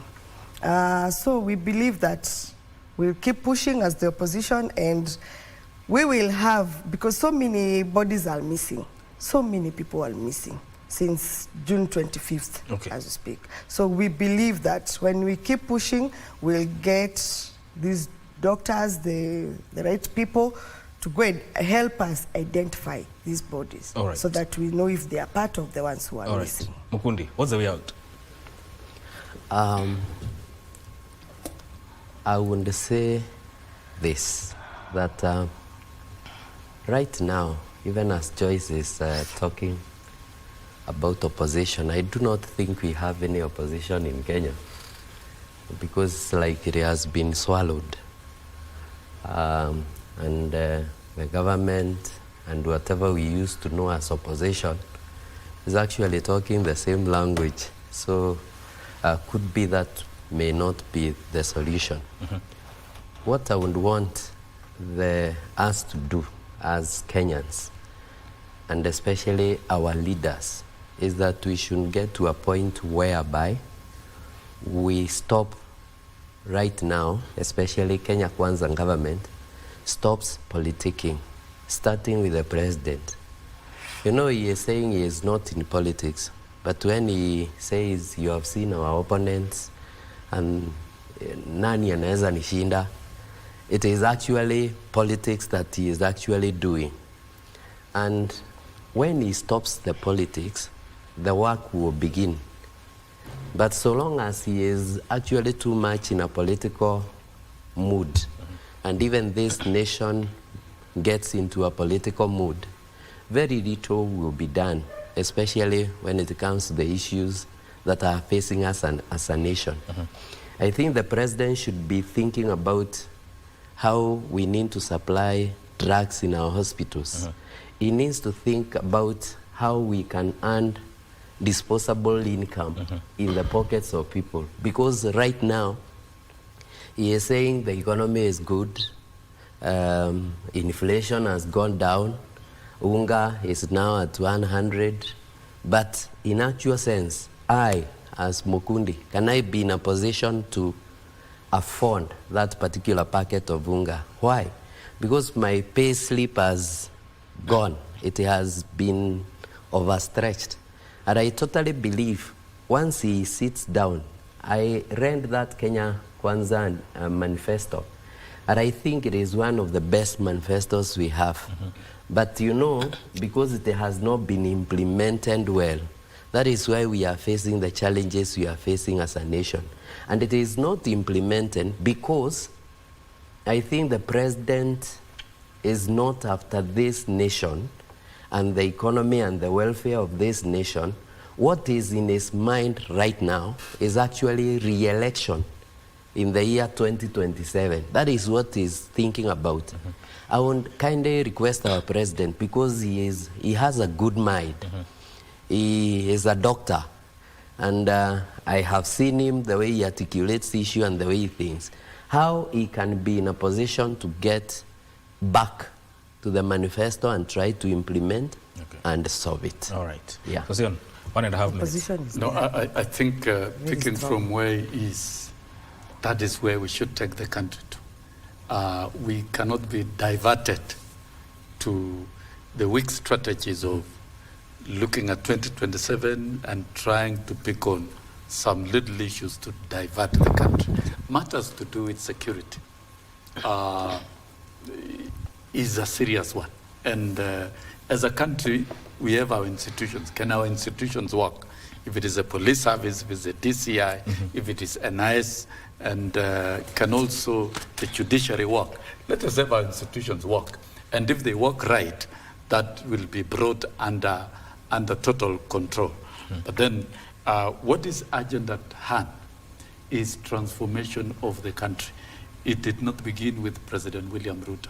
When you look at Vision 2030 of President Kibaki, it contains very serious pillars of transforming the country, including changing our brand of politics to be politics of issues, and transforming our economy and looking at aspects of poverty reduction.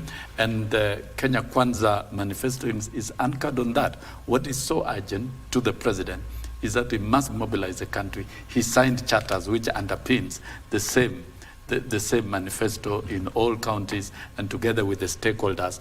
So then transformation in the agricultural sector and production must continue to be enhanced, and therefore move to the next level of ensuring that we engage in value addition and manufacturing. That road we cannot vacate, and we have seen significant results. We need more results in that. The MSMEs, that must be enhanced. It must be supported. Things to do with ICT infrastructure and putting the country in a strong communication space, because we are in the fourth industrial revolution. We must get to that level, and not forgetting that Kenya is a country that allowed mobile telephony other than other countries, and Kenya is a country that really has done a lot in enhancement of utilization of ICT. The movement of money transfer has been very effective. In fact, Kenya probably is the first country in the world that engaged in this type of operation, to the extent that I'm sure Mheshimiwa here, he cannot remember the last time he handled cash in using his own fingers. And I think that is one major infrastructure development that needs to be, that Kenya Kwanza administration will continue investing in. The housing scheme, it must come to fruition, and we must see the first Kenyans occupying the affordable housing, and the affordable housing which is going to transform settlement in the long run. It's not for William Ruto, it is not for KK administration, it is for this country. We should be able to see it roll to 290 constituencies, so that the fruits of such programs are felt across the country. The UHC right now, and the county governments are here, it is a must deliver program, so that we free Kenyans from spending their resources and their earnings to access medical care. All Kenyans must be able to access quality free health care. There are very urgent things to be done. Yes, shisha, social which are health not authority, even working to it must work. If it is not working, it must work. There are challenges. Business. We can't run away from it. And cartels must be smoked out of this program, so that the country can work. I think before we even talk about 2027, before we talk about who is who, what is critical is services to the people of Kenya and transformation of the country. The country must be transformed. We all agree. We first end Now, abductions and we order the release of those who are abducted. Right now, who are missing, we order their release with those immediate criminal effect. issues and Which security criminals? issues are for the national security. Can we have infrastructure. proof that they are criminals who are I'm saying abducted? criminal actions and activities in the country is the mandate of the security infrastructure. Let we them will do not their work. allow this I think country that's a to fact. move forward until the abductees are released. And we gave them, the other day we were in Human Rights Office, we gave them 72 hours. Otherwise, we are going back to the street. No, when you talk of abductees are released, you are insinuating that they're in police custody. Let me have. They were abducted. Who is abducted? Let me have. And we have It's the special unit All of right. your president. We're closing in on the that matter. security infrastructure We of want the country them must live up released. to its Failure to all release, you are going back to the street Let's have and some you'll have order. no one to Let's govern. have some order. Let's have some. DG wanted to say something. Yeah, I think I agree with my colleagues that transformation is critical. I urge Kenya Kwanza to kindly go back to Vision 2030, stop politicking, because actually they are the ones who are doing it. And number two is we have a constitution. We need all of us to adhere to it. If we are to have a country called Kenya.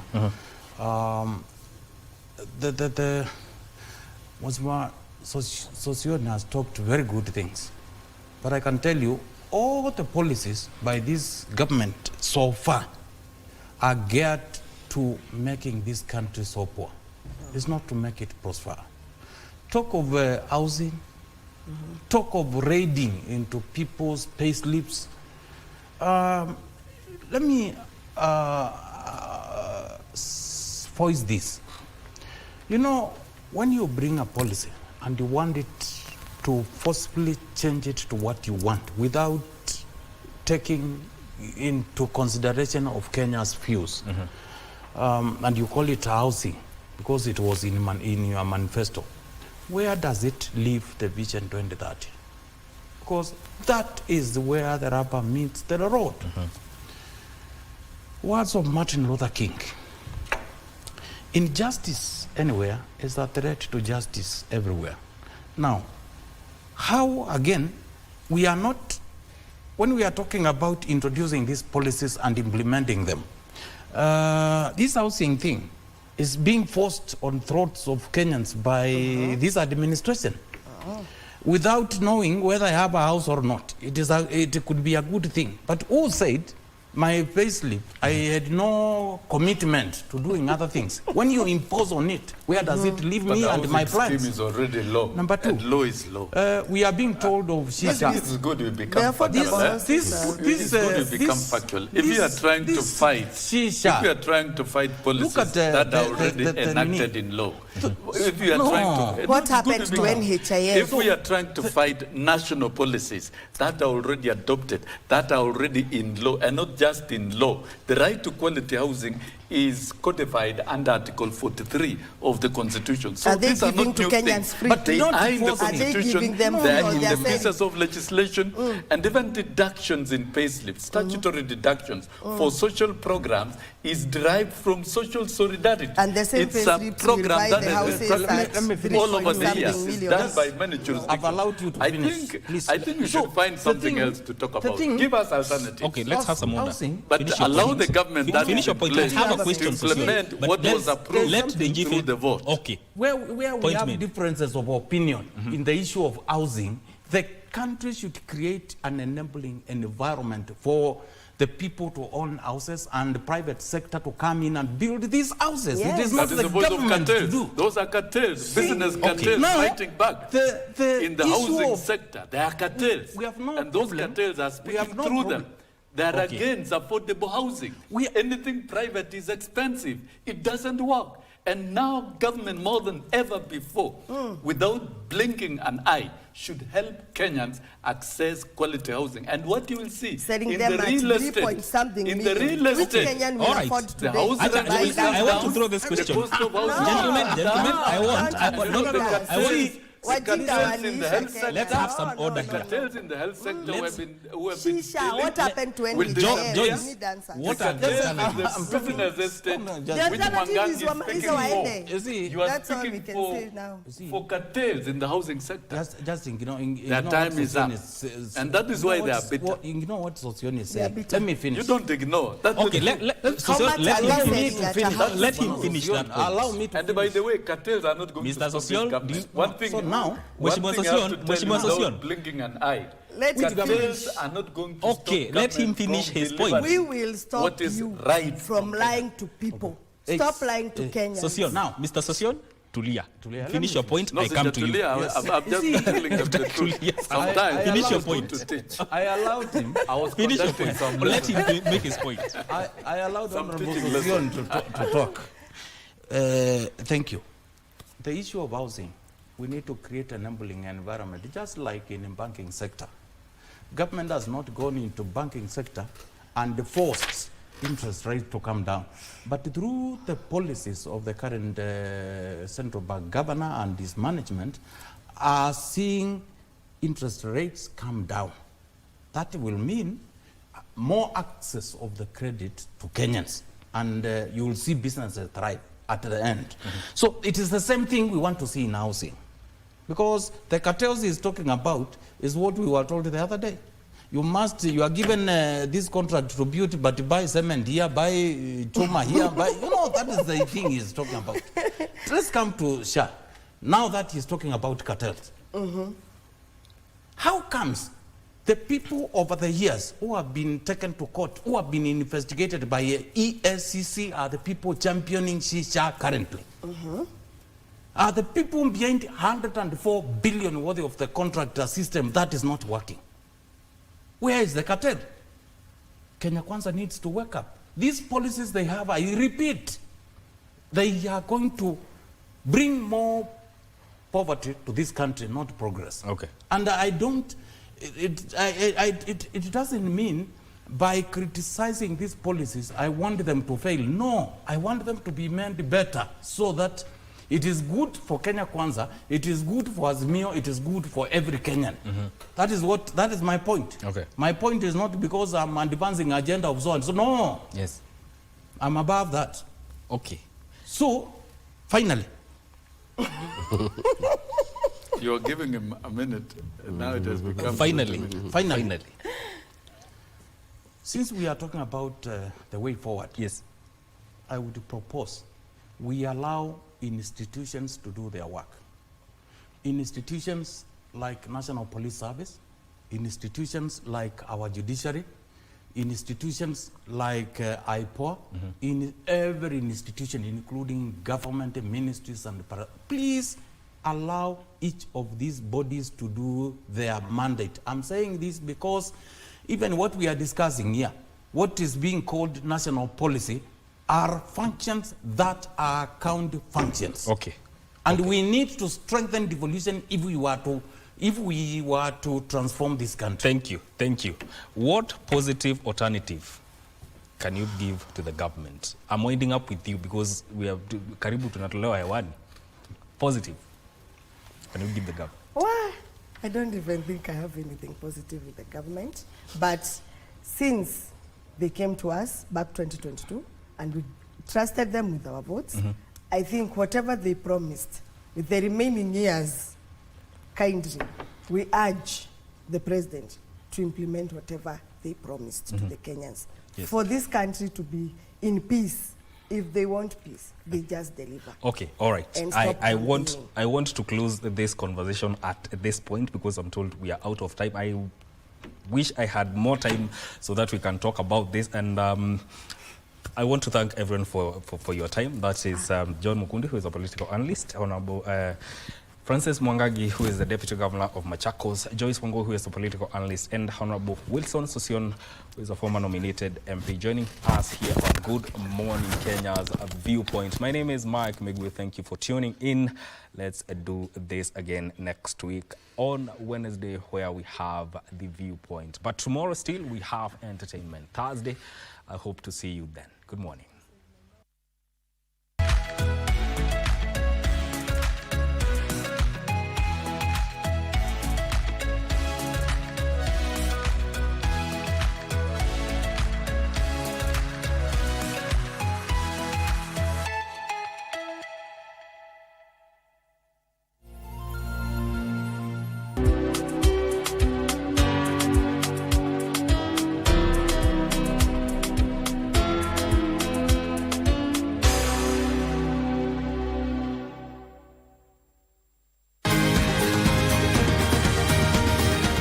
wellness is important in our daily lives, so that instead of just surviving, we should be thriving. Ways to prevent a stroke or heart attack is for you to know what conditions you have. By regular checkup, people don't know they have hypertension, they don't know they have diabetes. I was pre-diabetic. I was afraid of getting lifestyle diseases because I come from a family that has lifestyle diseases. How do you know if your cough is due to a serious condition? We'll have some answers. Stay well and strive to make every day a healthy day.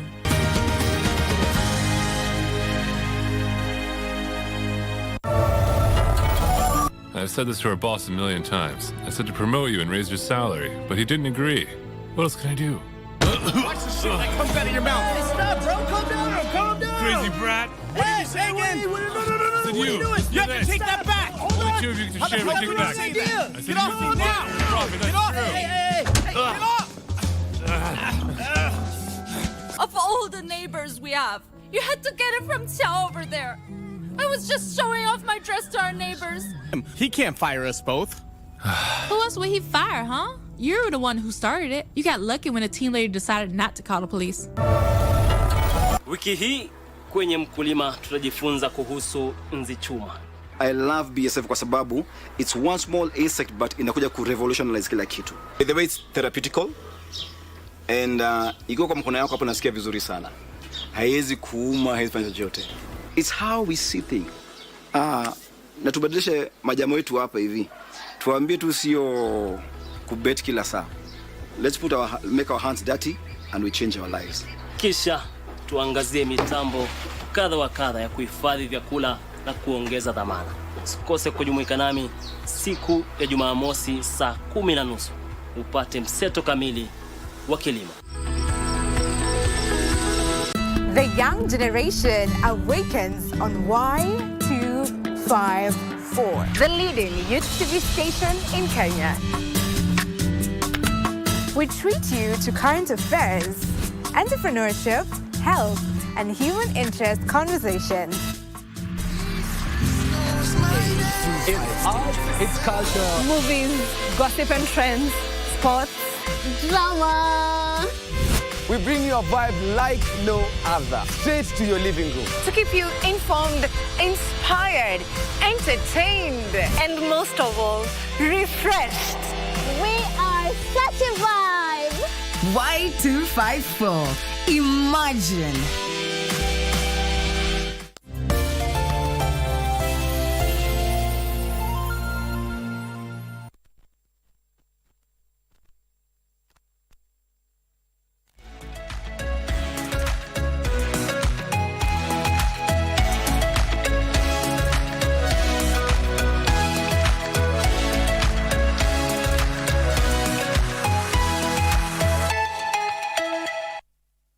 Welcome back to Good Morning Kenya. Thank you for staying with us. My name is Vivian Degwa. Now we are done with the political segment. We now get into a conversation that is really, really important, and that is the dual training policy. We know that the cabinet got to approve the implementation of the dual training policy, and we have with us the PS, State Department for TVET, and she's here to just let us understand more about what this policy is all about. Yes, we have Dr. Esther Thara Moria, and she is the Principal Secretary, State Department for TVET, as I had mentioned earlier. Welcome to the program. Thank you, Vivian. Thank you for having me this morning. Audience, like you've already been told, my name is Esther Thara Moria, PS State Department for TVET. Thank you for having me. It's a pleasure to have you on the show today just to talk about this. I feel like it's a really, really amazing way of learning. So let us begin with you just explaining to those who may not understand what the dual training policy is all about. What is it? Dual training in Kenya, my audience, ladies and gentlemen, across the country, is training our young people, both in our institutions that are in existence across the country and also in industry. Vivian, we want to train from industry with industry, for industry. This is what this means. The young people we are training them to work in the industries. We have moved as government from the business of training young people in our institutions, training institutions, and then they have to be recrafted in industry to be able to do what it is that they need to do within the working space. So we are adopting a training, or we have adopted a training system where we want to train the young people to be industry ready by the time they graduate. So that's why I am saying we are training from industry. That is, we consult and work with industry as we craft the occupational standards. That is, what is it that the industry needs that should be impacted on the young people. After we get the OSs from the sector skills advisory committees, we have about 54 of them across the country. And what the sector skills advisory committees are doing is letting us know as academicians, what is it that we want you to train the young people to have with them. After we get the OSs from the sector skills advisory committees, we come up with the curricula. We have now in place CDAC, which is the Curriculum Development, Assessment and Certification Council. That is what is our NEC. Well, across the country we know NEC. NEC, yeah. So His Excellency the President directed that technical trainees must not be assessed theoretically anymore by NEC. So he ordered the re-establishment. It used to be there for some time ago, but things did not stabilize very well. The re-establishment of CDAC, which is in place now, and it is the work of CDAC to ensure that the requisite curricula is available from the Sector Skills Advisory Committee and the OSs that I already spoke about. Once the curricula is in place, it is the responsibility of my institutions across the country to be able now to train the young people in accordance with the advices from the industry. And now, Vivian, we are not just going to train that curricula after we establish the curricula just by ourselves in our institutions. We are going again to work with the industries so that 50% of the time, the young people are in our TVET institutions.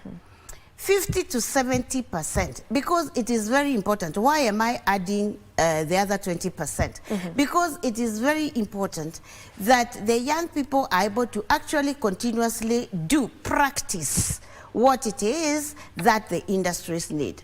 And that is why 50 to 70% of the time, they will still be working with the industries, back in the industries. We will give them a bit of the academics in the institutions, 50%. But again, we could still do the 50 and still have a bit of more time. We want them to be in industry a lot more so that they are able to do with the industry what it is that they will be required to do in those industries after we have been able to train them. All right, I hear you on that. Now, what does the implementation of this policy now mean for the TVET sector generally? Generally, what this means is that we will have to work very closely with the industries, and we are very grateful to German GIZ and Canadian CICAN, who have really held us in this implementation. You know, the two spaces, that is, we talk about the Canadians or the Germans, they are high duo trainers. So we have to a very large extent learned from them, because Vivian, you learn from the best, and you learn from those who are already there.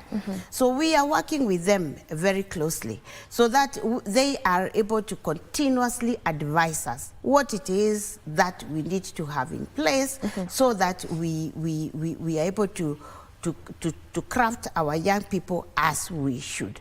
So what this means for us in the TVET sector is that we ensure that we have the, like I've already said, the requisite curricula, but we are learning from these older brothers in the sector already, so that they are able to guide us on what we need to put in place to be able to have the young people in the industries as it should. And we have done a good job, Lillian, Vivian, in this space. For example, I'll give you an example of Kiambu National Polytechnic, just across here, where we already have and have had 4 cohorts. I think we are on the 4th cohort of the students that we are training on dual training. And those that have been able to train in industry, 50 to 70%, like I've already said, actually finish and just join those industries.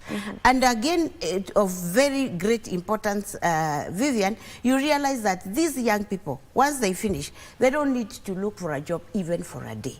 In fact, they just naturally join those industries, because this is what the industries are actually looking for. They are looking for well-crafted young people. And since they have been working with them all this time, they simply transition to the industries and continue working. Okay, okay. Yes. So now, you know, we know that KCSE, 2024 KCSE results were out for the candidates who sat for the examinations last year. And among the students, around 716,121 of them did not attain, you know, the entry points for universities. Yes. So how prepared are TVETs? You know, how prepared is the department generally to absorb these students?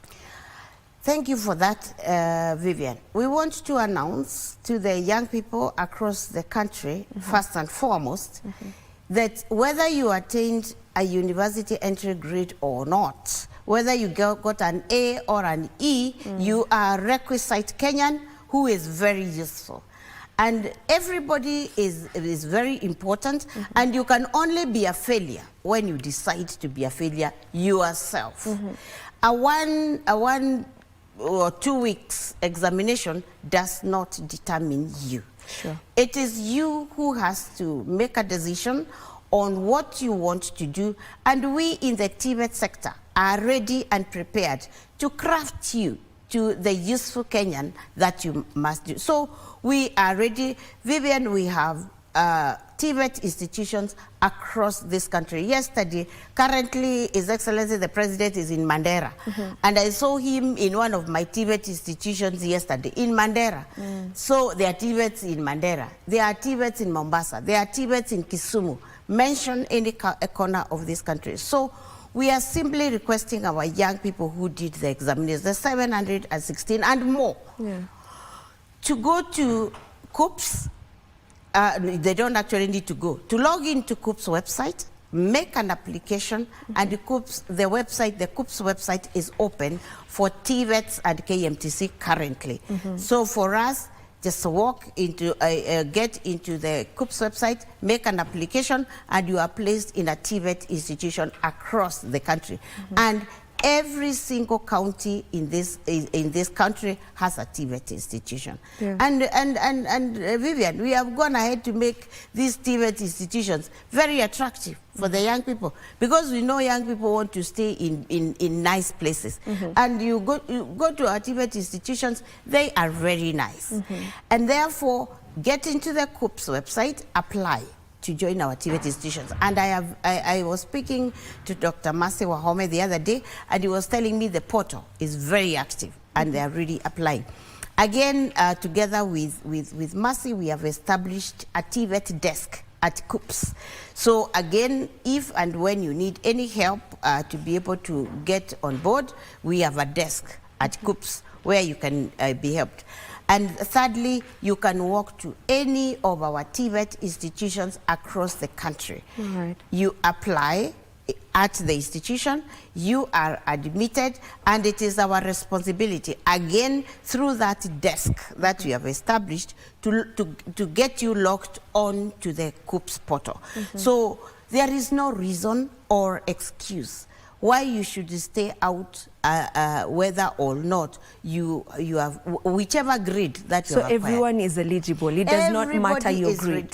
Eligible, and I can tell you, Vivian, like last year we had approximately 10,000 university ready or qualified students who opted for TVET, and even now, because I want also to tell the young people, it is very important that everybody has a skill which they can leverage on as individuals to be able to make a living. We are training well and at the university space, but to a very large extent at the university space. I also belong to the university. I belong to JKUAT. But at the university space, we don't train the ready skills, the active skills, the do skills. So we are inviting even those, as they proceed to the university, we also welcome them to come so that we skill them. Because if you go to the first world, Vivian, because labor is very expensive, plumbers know how to do plumbing and they do it for themselves. So even here in Kenya, we want to encourage everybody to come to our institutions. Let us give you the requisite skills so that we are all do ready. What industries are you looking at, and maybe what skills are you looking at, majoring into mainly? All manner of skills. We have automotive skills in our industries. We have agriculture skills, and by the way, we are training very requisite agriculturists who we have been able to take to the UK for upskilling, and when they come back here, they are very marketable because we had already skilled them. They go out there in the UK and they are upskilled. So agricultural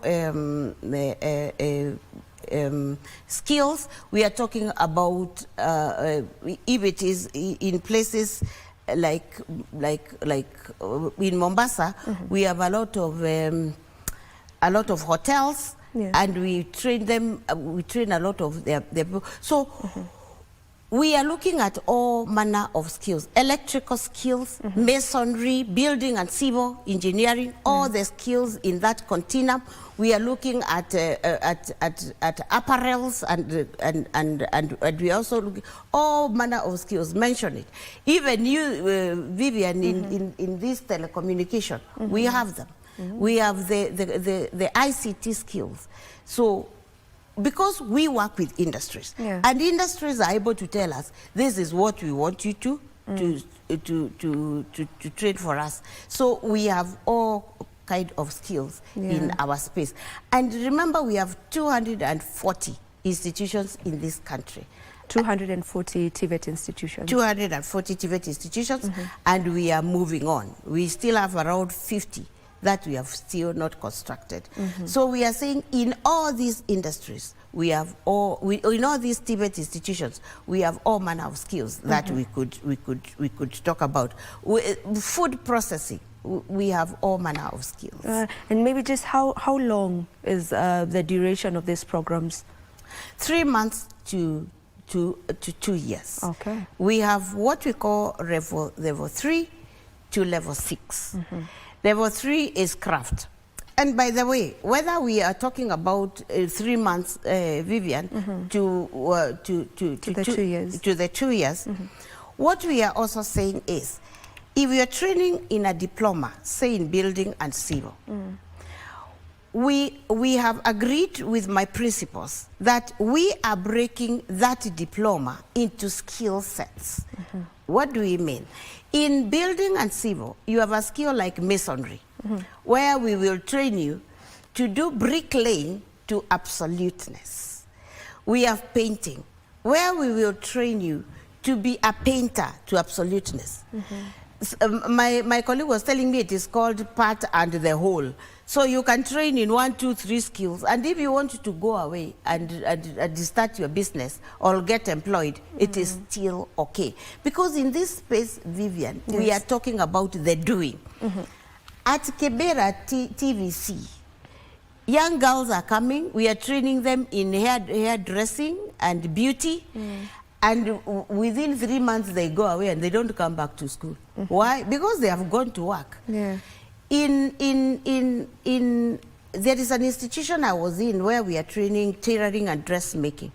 And young girls come, and young boys for that matter. We even have barbers. In Kibera, we are also training barbers. And they come and they train, wakinjua kunyoa na kuweka hizi laini naonanga huku, they go away and they start earning their living. We come, we train young boys and girls, and they learn how to make dresses. Once you have learned to make a very nice dress, you start your business at the shopping center. And people come to you, make dresses, you earn a living. In other words, as government, we are talking about pesa mfukoni. And in this TVET space, we are training young people to be able to have a skill that will ensure that they can do something for themselves and they are able to earn a living. And that is what we are looking into as a space. But again, in this TVET space, you are at liberty to learn all the way to diploma level, which is level 6, and we have now a policy called KCATS. Kenya's credit accumulation and I'm forgetting. But that policy allows you to carry your credits to the next level, to the degree level. All right? Remember, level 6 is diploma. You can now transit to the degree level with your diploma. So you can go all the way to first degree, second degree, and to PhD, if you so wish. So we are not saying that when you are a craftsperson, a doing person, it is not possible for you to go all the way to academics. If you so wish, you can become a technical person at degree level, if you so wish. And we know this exists in another world. In fact, Vivian, we look at a time in the near future where we are going to have a polytechnic university in Kenya, where you can transit all the way to whichever level of academics, if you so wish. So that's what you're looking at in the future. In the future, yes, we are looking at having a polytechnic university. Okay. Now this program clearly is angled to address the issue of skills mismatch. You know, from what you were just explaining, that's what it's angled to do. Yes. Okay. Now, what are some of the benefits of the skills, of having the matching of skills? We will have the industries, like I said at the beginning, not having to retrain the young people once they go into industries. So we will craft them right from the word go. Number 2, self-employment. We want our young people as much as possible to be able to do things for themselves and to be able to, like I said, earn a living. And thirdly, we have this program of Kazi Maju. We have had quite a lot of interest, by the way, in the labor from Kenya, labor mobility from Kenya. So when the recruiters come, we have realized, for me, I have actually been using this labor recruitment as a research base, so that I am able to see what is it that we need to upgrade. And I've realized in the process of the labor recruitment, we have what I am calling the finesse missing.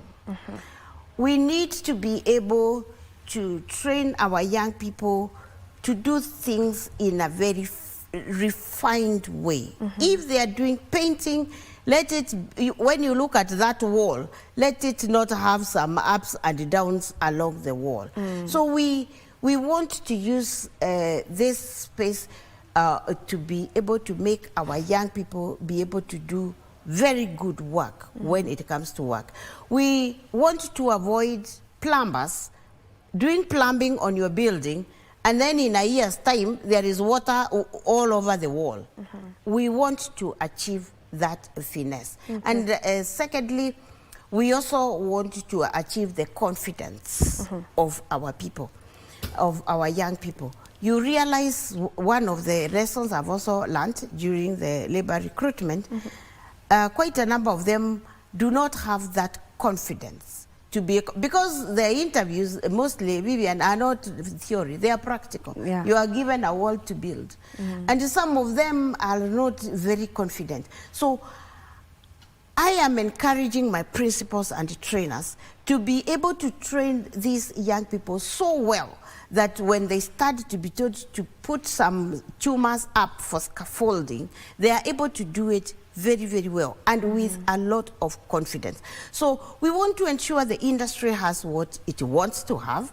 Number two, that our young people are able to do what they should do with absolute confidence. And thirdly, I was forgetting, there is what we call being able to get the actual measurements. For example, you are asked, what is the ratio of the cement to sand, I don't know, to water, when you are doing the mixology?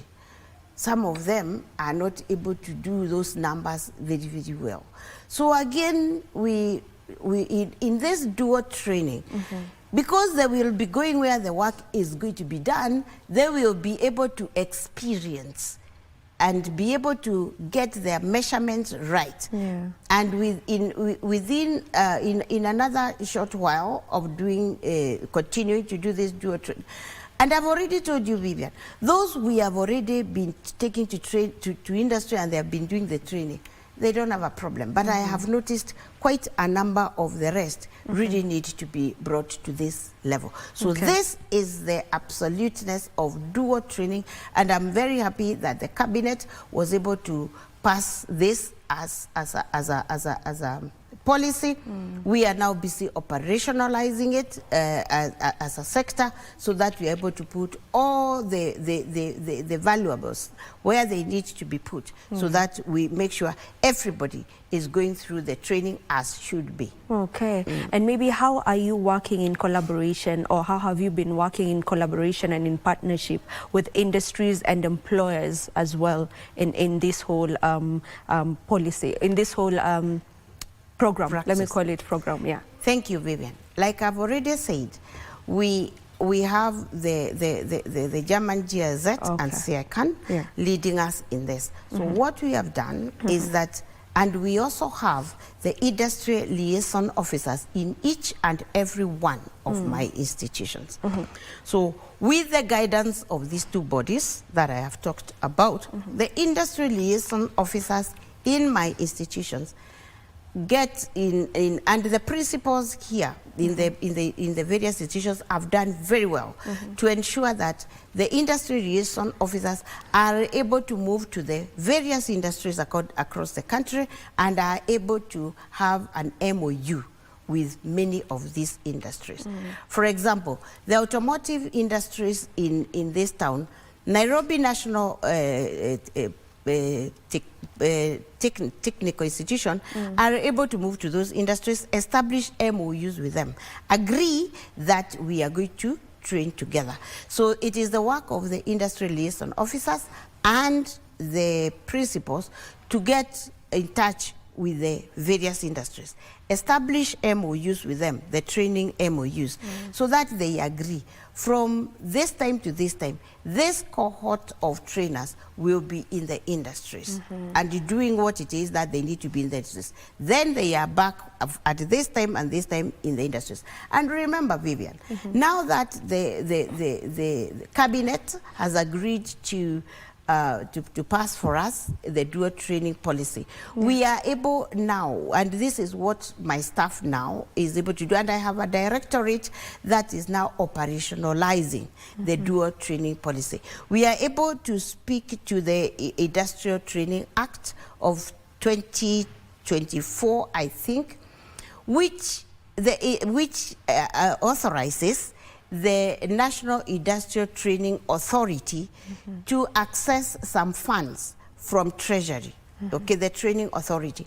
And from this training authority, there is the levy, the rebate fund from that authority that they are supposed to to refund or give rebates to the industries that are training with us. So that is again the work of that training authority, to be able to see to it. These industries that we get through our industrial liaison officers and our principals of national polytechnics, how are we able to incentivize them so that they see the need to train with us? First of all, remember the first incentive is that these young people will be ready to join the industry anyway. And then secondly, the National Industrial Training Authority should be in a position to forward to them some form of rebate, that is a discussion between them, to be able to agree to train with us. Yeah. Would you say that this, this training system, would you confidently say that it is here to address the issue of unemployment? Because as it is right now, unemployment is one of the biggest issues we have in the country. Would you say that this training system will help in curbing that? Yes, in two ways. One, once you are trained, like I've already said, Vivian, when you are trained to absoluteness, you have the confidence that you are ready to do what it is that you are able to do. You are even able to, you yourself, get somewhere, maybe get a loan and start your own business and even employ others. And we have seen it happen. We have seen some people start. There is one who was, when we were celebrating TVET at 100, there is one who came to Kabete to demonstrate. He did plumbing. He has, I think he was telling us he has got about 6 shops, plumbing shops, with all this plumbing, whatever, because he's got the confidence that he can tweak whatever it is needed to be tweaked in plumbing.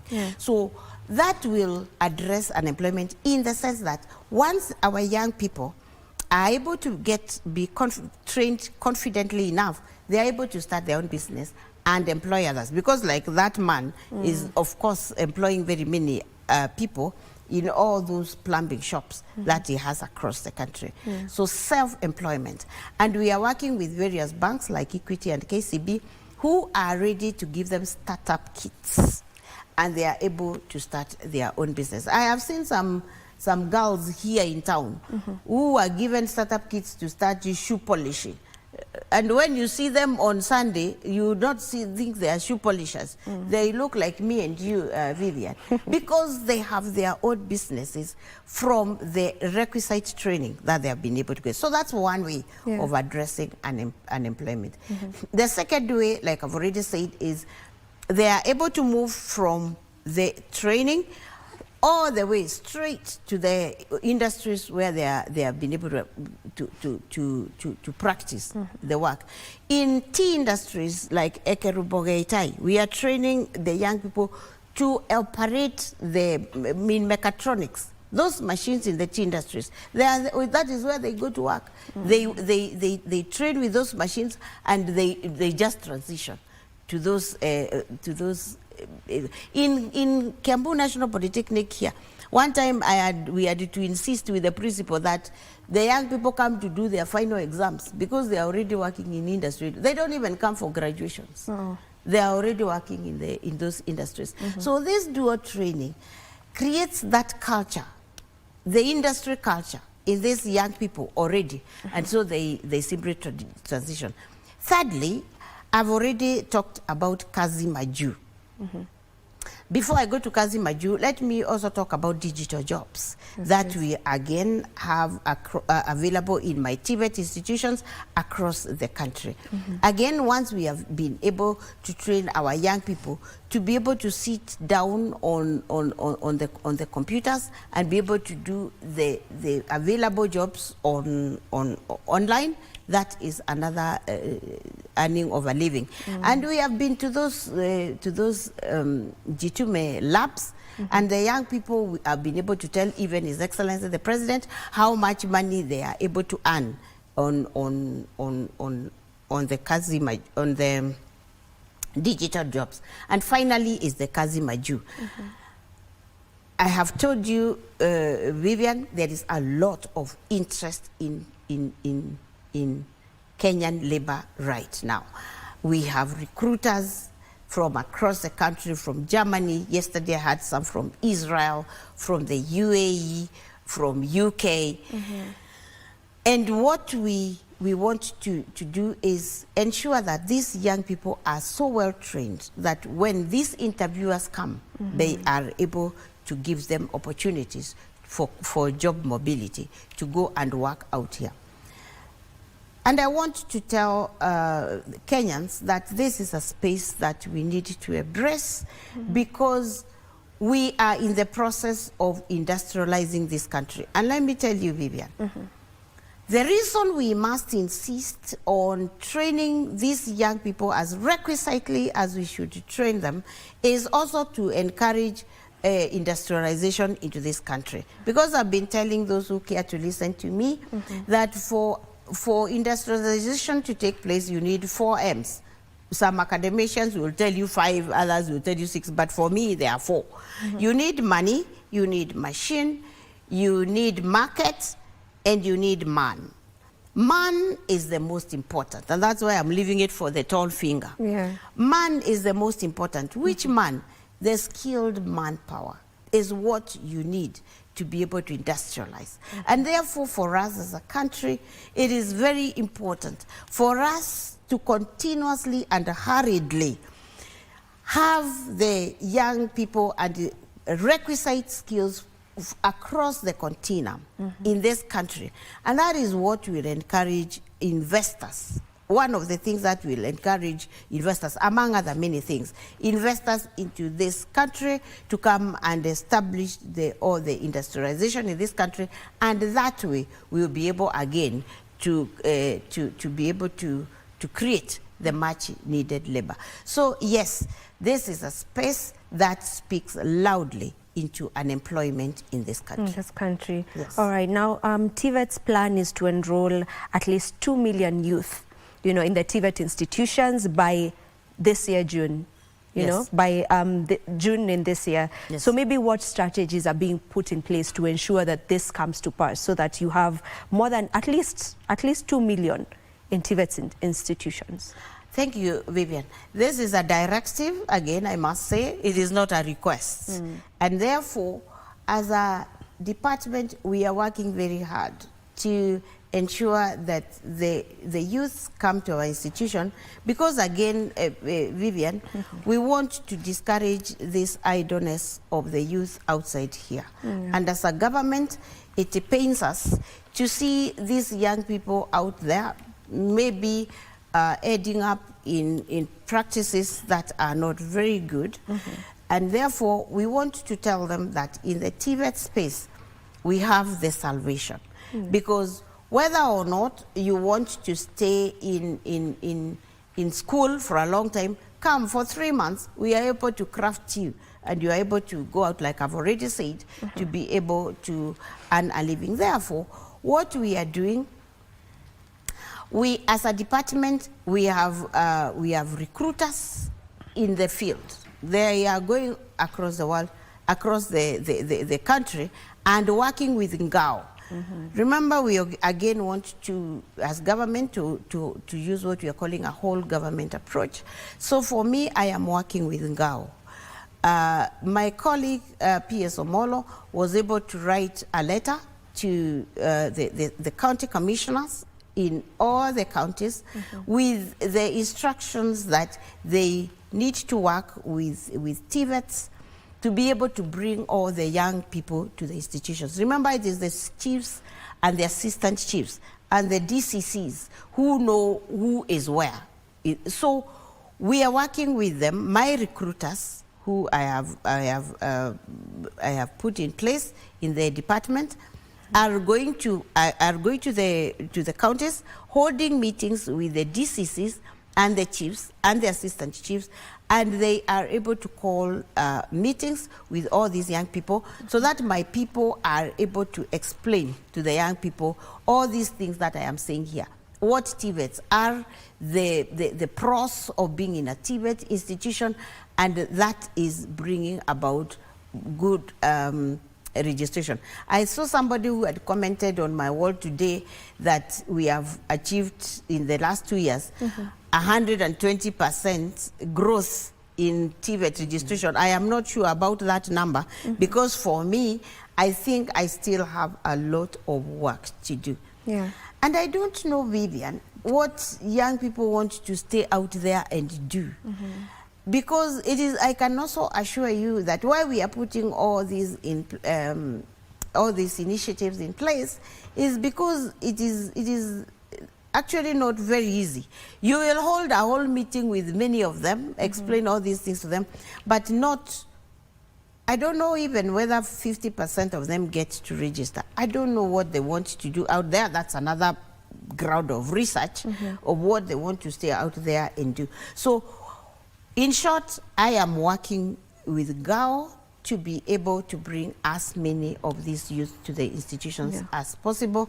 And if I am not able to achieve the 2 million by June, maybe towards the end of the year, we still should be able to encourage and get these young people to come and get trained. Do you have an estimate of the number you have right now in TVET institutions? You know, you're looking at 2 million by June, so do you have a rough estimate of the numbers you have right now? And maybe just how affordable are they? Maybe that's why we have idlers out here. You know, you're saying you're wondering why some don't want to come on board, you know, and, you know, would opt to just be idle.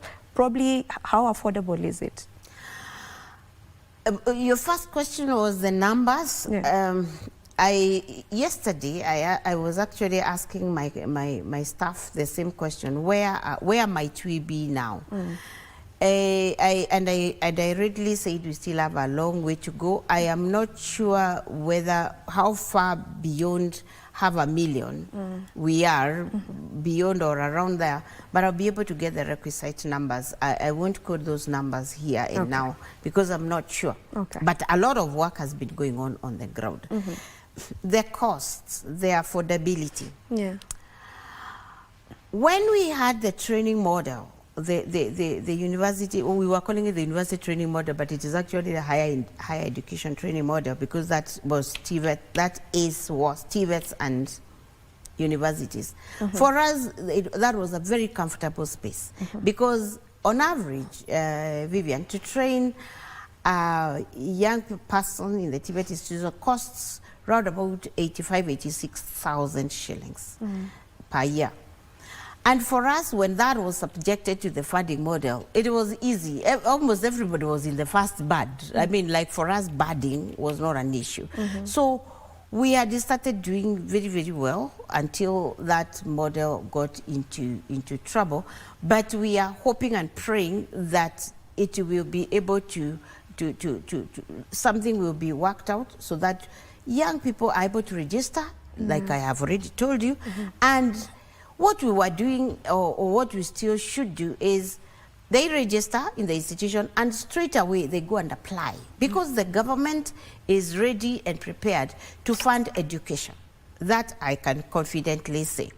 So they would just go and apply, and they were able to get the help loan as requested, for themselves, for their upkeeps, for their housing, for their food, and they were also able to apply for the tuition, which was remitted to the institutions, and we were very comfortable. So we are praying and hoping that that space will be able to come back, because if and when it is back in our institutions, the affordability of being in the institutions for us is not a big deal. And you see, when you come in for 3 months, because the funding is per year, even when you are able to be funded per year, and about quite a number of them are coming in 1 year. So you see, we already have enough funds in our institutions to be able to even train those who are coming for 3 months, and they will even leave some tuition in the institutions to train others who are coming, even to train others who may not have the know-how to be able to access this funding. So as they come in, they are required to pay a little money for registration, for even to about 1,500 to be able to log into the KUPS portal. I agree. Some Kenyans may also find that, of course, they may not be able to afford. But again, we have in the whole of government approach what we are calling the youth fund. And anybody and everybody, and these officers are now available mashinani. Anybody and everybody is again at liberty to apply for the youth fund and be able to get the little financing that one may need to be able to get into our space. So maybe just your final remarks on this dual training program. Yes, I would want to tell Kenyans that we want to bring this new policy into complete operationalization so that we train our young people as they should be trained. And we want to be grateful really to the government of Kenya for the big support that we are enjoying at TVET as TVET space to be able to deal with these young people. We want also to be very grateful to the industry space for the pragmatic support that we are receiving from them. And Vivian, well, for us, when we talk about industry, we are not talking about those smoking industries with a lot of smoke. Jua Kali, we have been able to work with them very well because remember, it is Jua Kali who do a lot of work. They are a big support of this country. So we are also working very well with them to be able to train our young people. So we are also very grateful to the industry, whatever you call industry, for the support that we are getting. And I'm also very grateful to my staff, both at the headquarters and in the field, because we have been able to roll out this space very well. Very grateful to our working partners like GIZ, like CICAN. We want to call upon each and every one of us. Let us all rally together. Let us all work together to be able to make the Kenyan youth well-crafted for the future of this country. All right. Thank you so much, Dr. Moria. It was a pleasure having you on the show. And this is a good training program, so I hope that it gets to be implemented the right way. Thank you. All right, this is where we end this conversation. And right now, I want to hand you over to Abdi Aziz Hashim, who is on standby in Garissa. We know that the president is on a northeastern tour, and he will be at Wajir. He'll be going to Garissa as well as Isiolo. And Abdi Aziz Hashim, as you can see on your screen, is on standby. So if you can hear me, Abdi, how are you? And just tell us what is happening right now. Thank you so much, Vivian, and good morning from Garissa County. Of course, you do know the president is expected here by Thursday. Today, of course, the president is expected to be in Wajir County, where he will do what he did yesterday in Mandera. And of course, you do know what the president did yesterday, that for the first time since independence, a 750-kilometer road will be built between Isiolo, Mogadashe, Elwak, Mandera Road that will be opened up at the area and spur socio-economic transformation. And of course, he also commissioned the Mandera Technical Training Institute, Jitume ICT Hub, which of course is expected to expand jobs and other online opportunities for the youth in the region. And he also opened up the Kenya Medical Training College Mandera campus, which will enhance the rollout of the universal health coverage in the region by equipping healthcare practitioners with essential skills. And of course, the president will be expected any moment from now to arrive in Garissa County after, of course, touring Wajir County. Also, the president yesterday night had a meeting with the leaders in that particular region, having just a banquet with them, discussing regional development, politics of the region, and of course security matters. You do know the president clearly talked about what happened in Mandera, where the 5 chiefs were allegedly, of course, abducted by insurgents. He clearly stated that those chiefs will be returned. He was present there with the Deputy Inspector General of Police, that is Masengeli, and of course he gave directions to the National Police Service to ensure that that is adhered to. Where I'm currently at is the Regional Commissioner's Office, and of course I want to speak to the County Commissioner's Office and Garissa Township Member of Parliament, that is Honorable Major Deko Mohamed Baro, to just discuss what will be happening in this particular unit. County Commissioner, asante sana kwa kuungana nasi. The County Commissioner's name is Mohamed Mwabudzo. Asante sana Commissioner kwa kuungana nasi. Tueleze maandalizi ya kwaje hapa Garissa. Jina langu naitwa Mohamed Ramadhan Mwabudzo, County Commissioner Garissa. Napenda tangazia wakazi wa Garissa na Kenya kwa jumla kwamba maandalizi ya ziara ya Mheshimiwa Rais Daktari William Samoei Ruto yako tayari, yako kabambe kabisa.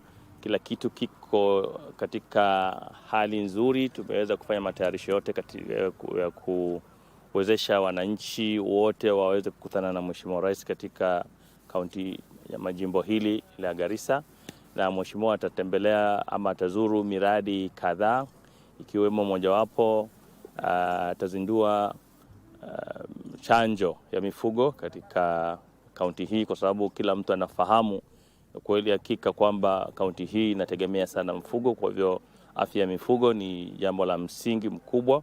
Kwa hivyo tunawaalika wakazi wote wa Garissa waweze kufika kwa wingi ili kuweza kujumuika na Mheshimiwa Rais kwa ziara hiyo ya siku ya Alhamis kuanzia asubuhi hadi jioni, na mwishowe na imani pia atakutana na viongozi ili waweze kujadiliana masuala ya maendeleo ili kuhakikisha kwamba kaunti hii imeweza kupata upeo mkubwa wa kimaendeleo kama jinsi zilivyo kaunti zingine katika taifa letu la Kenya. Na labda tueleze County Commissioner, pia mahusiano yako na wakazi wa kaunti ya Garissa iko vipi, haswa ikifika kwa ulingo wa usalama? Naweza sema kwa uwazi kwamba mahusiano yangu na wakazi wa Garissa yameimarika, ni mazuri sana. Nafikiri kiwango ambacho hakijawahi kuwa mbeleni, na usalama hali kadhalika umeimarika. Asasi zote za kiusalama zimeweza kushika doria katika maeneo yote ambayo ilikuwa yana tatizo hapo awali, na wameweza kuyadhibiti, na sahihi mji wa Garissa upo salama, na wakazi wa Garissa wanafurahia sana usalama huo, kwa sababu imeweza kuwasaidia kurudi kuimarisha biashara zao, na hata wageni wengi wameweza kufika mji huu wa Garissa, wakalala, wakajionea wenyewe na wakafurahia sana. Na pia ushirikiano baina ya asasi za usalama imekuwa vipi, haswa ikiongozwa na ofisi yako? Asasi za usalama zimeweza kuwa na ushirikiano wa kiwango cha juu sana na wakazi wa Garissa. Inaweza kuwa hapa awali pengine kulikuwa kuna hali ya sitofahamu, lakini serikali pamoja na washikadau wengine wameweza kufanya vikao vingi sana na viongozi tofauti na wakazi mashinani, ambao wameweza kuhamasishana umuhimu wa asasi hizi za usalama katika mazingira haya ya Garissa na vitongoji vyake, ili kuhakikisha kwamba usalama unadumishwa. Ni lazima mkazi wa Garissa ahusishwe kwa kiwango cha juu, na yeye pia mwenyewe aweze kuchukua nafasi yake kuweza kupasha walinda usalama habari zinazostahili ili kuweza kuwapata wale majambazi ambao mara nyingi huwa wanaweza kuleta utovu wa salama katika maeneo haya. Na pia County Commissioner, ikumbuke kuwa mliandaa kikao muhimu na Rais William Ruto huko Kenya School of Government mjini Nairobi, wakati ambapo rais aliweza kuwahimiza maofisa wa ngao waweze kuangalia miradi za serikali vile inaendelea, na kama haiendelei mnapatiana ripoti dhabiti. Je, tueleze hapa katika kaunti ya Garissa miradi zinaendeleaje? Naweza sema kwa ukweli miradi yetu hapa Garissa inaendelea vyema. Kwa mfano, kuna daraja ambalo tunatarajia kwamba daraja jipya la Garissa ambalo tunatarajia kwamba huenda likakamilika mwisho wa mwaka huu, na miradi mingine kama ile ya affordable housing pia iko katika asilimia takriban 20, na ni miradi mikubwa ambayo wananchi wameweza kufurahia, na tumehimiza pia wananchi waweze kufuatilia miradi hiyo kwa ukaribu sana, ili kuangalia wakandarasi wafanye kazi ambayo inastahili kulingana na kiwango cha pesa ama cha fedha ambazo wanapewa. Kwa hivyo miradi yote inaendelea, hakuna mradi hata mmoja ambao sasa umesimama, na labda ni ule tu kwa mfano ambayo mkandarasi anangoja malipo, lakini kwa kweli miradi yetu yote iko imara, na tuna imani kwamba itakamilika kwa kipindi hiki cha kwanza cha Rais William Samoei Ruto. Na pia Commissioner, vile tulikuwa tunakuja hivi tunaona pia barabara kuu ya kukuja mjini Garissa yenyewe pia inatengenezwa. Hiyo itaimarisha aje maisha ya wakazi hapa katika kaunti? Kama tunavyojua kwamba maeneo haya ya Garissa ni sehemu kame na inategemea sana vyakula vya kutoka sehemu za juu. Kwa hivyo kuwepo kwa barabara ambayo ni nzuri inapunguza gharama ya usafirishaji wa bidhaa kuleta katika masoko yetu ya Garissa, na hali kadhalika sisi pia nasi upande huu huwa tunapeana mifugo, tunauza mifugo. Kwa hivyo imekuwa ni jambo la msingi sana kuimarisha, kwa sababu sote tunafahamu kwamba wakati kipindi kile cha mafuriko ya maji Garissa iliweza kuumia kwa kiwango kikubwa, na tukachukua tahadhari za kutosha, tukawashughulisha maengineer wakaweza redesign hiyo barabara katika sehemu zile za chemchemi, ili kuhakikisha kwamba hata kutokea mafuriko ya aina gani Garissa haitaweza tena kukatwa na ikawa haiwezi kuingilika. Kwa hivyo daraja jipya litakuwa juu zaidi ya ile daraja la kawaida, na alikadhalika zile sehemu zote ambazo zilikuwa ziko chini na maji ya mafuriko yanapitia juu zimeweza kuinuliwa juu zaidi, na madaraja mengine yakajengwa ili kuhakikisha kwamba maji yasiwe na msongamano wa kuweza kuvunja tena barabara. Kwa hivyo tunawaambia wafanyabiashara wote kwamba Garissa ipo salama, barabara imeimarika. Nafikiri hata si hiyo daraja peke yake, hata barabara sasa nafikiri kutoka Garissa kwenda Nairobi, sehemu hii hadi kufika Mwingi, nafikiri imeweza kurekebishwa kwa kiwango cha zaidi ya 80% saa hii ama 70%. Tuna matarajio makubwa kwamba usafiri wetu utakuwa umeimarika na biashara Garissa itakuwa pia imeimarika. Kwa hivyo tunawahimiza wale wawekezaji wasikae mbali na Garissa. Garissa ni sehemu ambayo sahihi kila mtu ameweza kujua kwamba inaweza wafanyabiashara wakaingia ndani na wakainvest na wakasaidia wakazi. Tunataka waje ili waweze kutoa ajira kwa wakazi wa Garissa. Watu wa Garissa ni watu wazuri sana na wanawakaribisha wageni wote na wawekezaji wote kufika Garissa. Shukran sana. That is the County Commissioner Mohamed Ramadan Mwabuzo currently speaking to us. Let's speak now to the legislators of this particular area. We start off with Garissa Township Member of Parliament, that is Honorable Major Deko. Mheshimiwa, asante sana kwa kuungana nasi. Kiswahili, Kizungu, whichever you're comfortable with. Talk to us. Are the people of Garissa Township ready to host the President and the many guests who will be coming to here? Yes, we are ready to host the President and his guests. We are very excited in having the President here after this is not the first time he was here, sometime June last year, yes. But again, we are ready to host him. And this time, the function will not be about politics, it will be about development.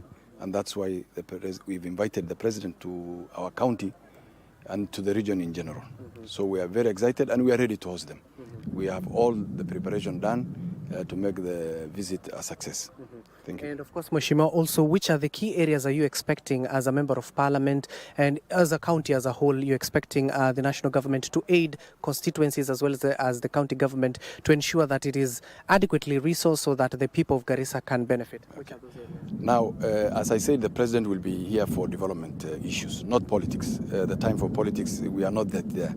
So he's coming to inspect, commission, start, lay the foundation for many projects within this constituency alone.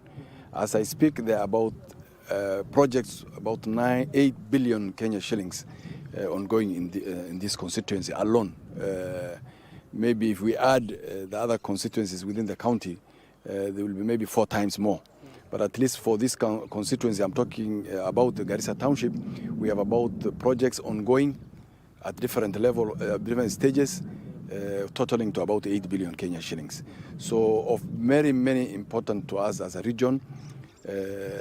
I will say the President is one of the very focused leaders who have been implementing the agenda, the plan he had for this region and for the country as a whole, and we believe he's on track.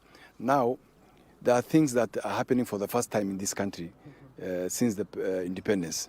One of them is the fact that the issue of vetting, which has been done away with, is going to be officially launched and announced by the President tomorrow. Another very important thing, we used to have a passport office in Garissa, but because of politics, it was closed immediately after commissioning it. Now he's going to start again and reopen the office, passport office. It's a very important thing, document, especially for those of us, those elders who travel to Mecca for religious purposes. So tomorrow, that is one of the things that the President will be launching in Garissa. For the first time in the history of this country, 63 years later, we have affordable housing projects in this county of Garissa. The first time since independence. We never had any government houses other than the ones they're using for official duties. We also have, for the first time, The government is going to has surveyed this Garissa town, and we are going to issue about 3,000 titles tomorrow. 3,000 titles to, and you can imagine the kind of excitement that it will be to those very poor people of the community. These rich people have their own titles; they can easily access it. But those poor families were not able to access title deeds for free. The government is tomorrow. The total number that is already approved is 8,000. But what will come tomorrow is about 3,000 titles. Now, on the side of the roads, for the first time in the history of this country, 2 years after Ruto was elected, the project, the road from Isiolo to Mandera, as you just mentioned, has already started in different sections. There was no goodwill in the past leaderships to open up this region. But we are seeing a lot of goodwill from the current president that Isiolo, Madogashe, Wajir road will be opened. Now, the other one was the Lapset project. The Lapset project, in the time of Uhuru, the contract that was given out was for maraming of that road. You can imagine the amount of money that they were spending to maram that road, 17 billion shillings to maram a road of less than 400 kilometers. Now, when William Ruto came into office, on the same amount of money, maybe with small variation because of a dollar or anything like that, the same road will be tarmacked, and it's ongoing. And one of the projects, maybe on Friday, he will be passing to go and look at, is the Lapset project. It's about some good percentages, good progress on it. Tomorrow we are going to have the issue of vaccination. As the commissioner has said, this region solely depends on livestock production. Our economy is fueled by livestock. There has been a lot of noise about the issue of vaccination. But this region has decided that, in any case, we used to do it, but at the individual level. Vaccination used to happen at county level, at the individual level. But the thinking of the president was that if you vaccinate here today, as an individual or as county, and Wajir doesn't vaccinate the animals, or Isiolo or Tana River, which we border, then you will have done zero work. So he has started the whole program with the whole region. So for us, we are excited about that, and we support that agenda. So ideally, we are very happy and excited about the activity. You know, sometimes people talk a lot that the promises has been made, but they are not being fulfilled. A promise will be made. You know, some of these projects have processes that you have to follow. You have to design, you have to budget, you have to contract. All those things take time. It's not just something the president said, Janga Barabara, then machines in Anza land. There is a process involved. There is the budgeting part of it. There is the contracting part of it. There is the designing part of it. So all those things have happened. Now we are on course, and these projects will start. Thank you, Mheshimiwa. Let me get also the views of Mheshimiwa Lagdera to join. Mheshimiwa, don't be shy. Karibia hapa sana, Mheshimiwa. What should the people of Lagdera expect? This is Mheshimiwa Lagdera. I will hold it for you. Tell us, what are your expectations, Mheshimiwa? Our expectation as people of Lagdera, first of all, welcome the president to Garissa County. I think he will not be going to Lagdera, but as leaders we decided that he should concentrate on township because of timeline. You know, he can't go to Lagdera, Fafi, because of his just 1.5 day visit. So we welcome to Garissa. Our expectation is that the president will come with goodies. And we have already talked about so many issues. In Lagdera especially, we are benefiting from Lapset, and also we are benefiting from the Isiolo, Madogashe. Madogashe is under my constituency. So those are two major projects. We also expect the president will also offer or will also give us power, especially the national grid. I think most of Garissa, we get power from diesel generators. And for Lagdera, in fact, we get from Habaswein, which has a real problem, it has challenges. Although right now the upgrading, even with the upgrade, we find that because of the lines passing through Wasunjiro River, you know, when there's a problem within that area, accessing is a problem. So we expect that the president at least and we request him to extend the national grid to Modogashe. That's our major problem now. Many issues, security issues. I think we are doing well. On roads, as I said, we have 2 projects passing through Lake Dera, the Lapset and the Siolo, and the Siolo Modogashe, Kolama Modogashe Road. The issue of development, as my colleague said, it's not a one-day thing. It's a process. The president in office for only 2 years now, 2.5 years now, but we hope we will benefit from his presidency as much as other Kenyans are benefiting also. Thank you so much, Mheshimiwa, and we wish you all the best given that you're waiting for the president. That is Lake Dera Member of Parliament, Mohamed Abdikadir, just speaking to us. Also, we've just heard from the County Commissioner, that is Mwabudzo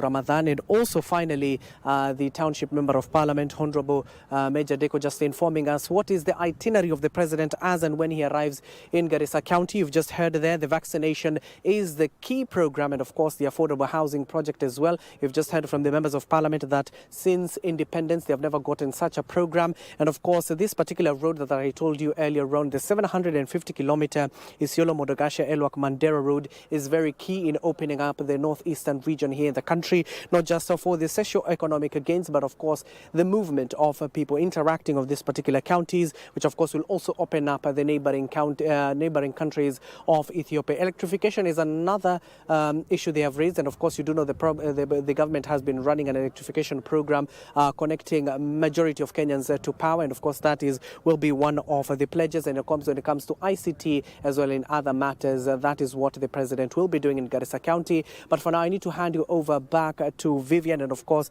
we'll be talking to you a little bit later on in our subsequent bulletins. Back to you now, Vivian. Thank you so much. That is our reporter Abdi Aziz Hashim, who is in Garissa County, and he's gotten to speak to the Garissa County Commissioner as well as Garissa Township MP, and this is in preparation for the president's visit to the county, which will be happening tomorrow. His visit will be tomorrow, and he's expected to finalize his northeastern tour in Isiolo. Now we'll keep you up to date on that, and our reporter Abdi Aziz will also be letting us know how things will be happening in Garissa tomorrow when the president gets to visit. Now, on that note, we take a break. Don't go too far. Good Morning Kenya gets to continue in a moment.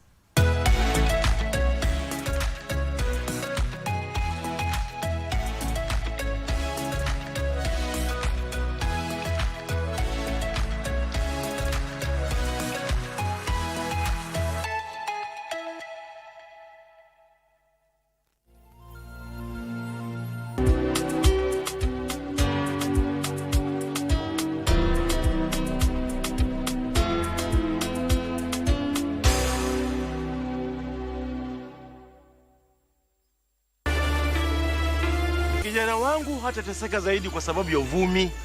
Umekula ndizi, utasahau. Mimi nimekanyaga ganda lake na nikaanguka. Kichwa maji sana. Unaonekana ulipozaliwa hichi kichwa chako kilipigana chini hichi. Maana hata si kichwa maji, ni kichwa uji. Sitaki kujua. Na kuhusu huyo kalume wako, hayo matapishi yako mama, tafuta jinsi ya kupambana nayo. Usiafagie mlangoni kwako ukaniletea kwangu. Pambana na hali yako. Huyu ni mimi kwapi? Hizo hasira zako utanaribia mimi mtoto. Mtoto saa zote anipiga mateke humo tumboni. Ni kama alikuwa hujui jamani. Nishawasha moto. Wacha kawakie mbele.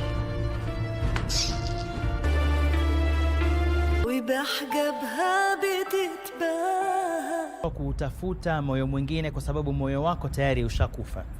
Yaani unapaswa kutekeleza ibada ambazo zitaweza kuuhuisha moyo wako. Anakaa lisali moja tu, yeye wacheka tu, subhanallah. Mtume anasema usifanye vile, hakika mtu kithirisha kucheka inauua moyo wa mwanadamu. Swala zote na salamu zimfikie Hashimu.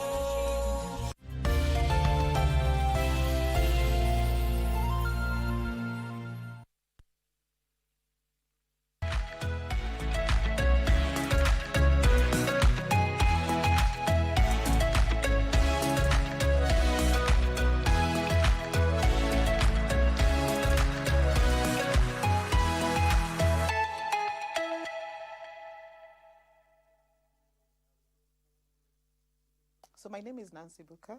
I'm the Dean at the Aga Khan University's Graduate School of Media and Communications. I'm also an Associate Professor of Journalism, Media and Communication. Never in a million years did I imagine that I would one day be in an academic institution, because I come from a family of academics. My grandfather was a professor, my mother was a teacher, and we have many people in the academy within my family.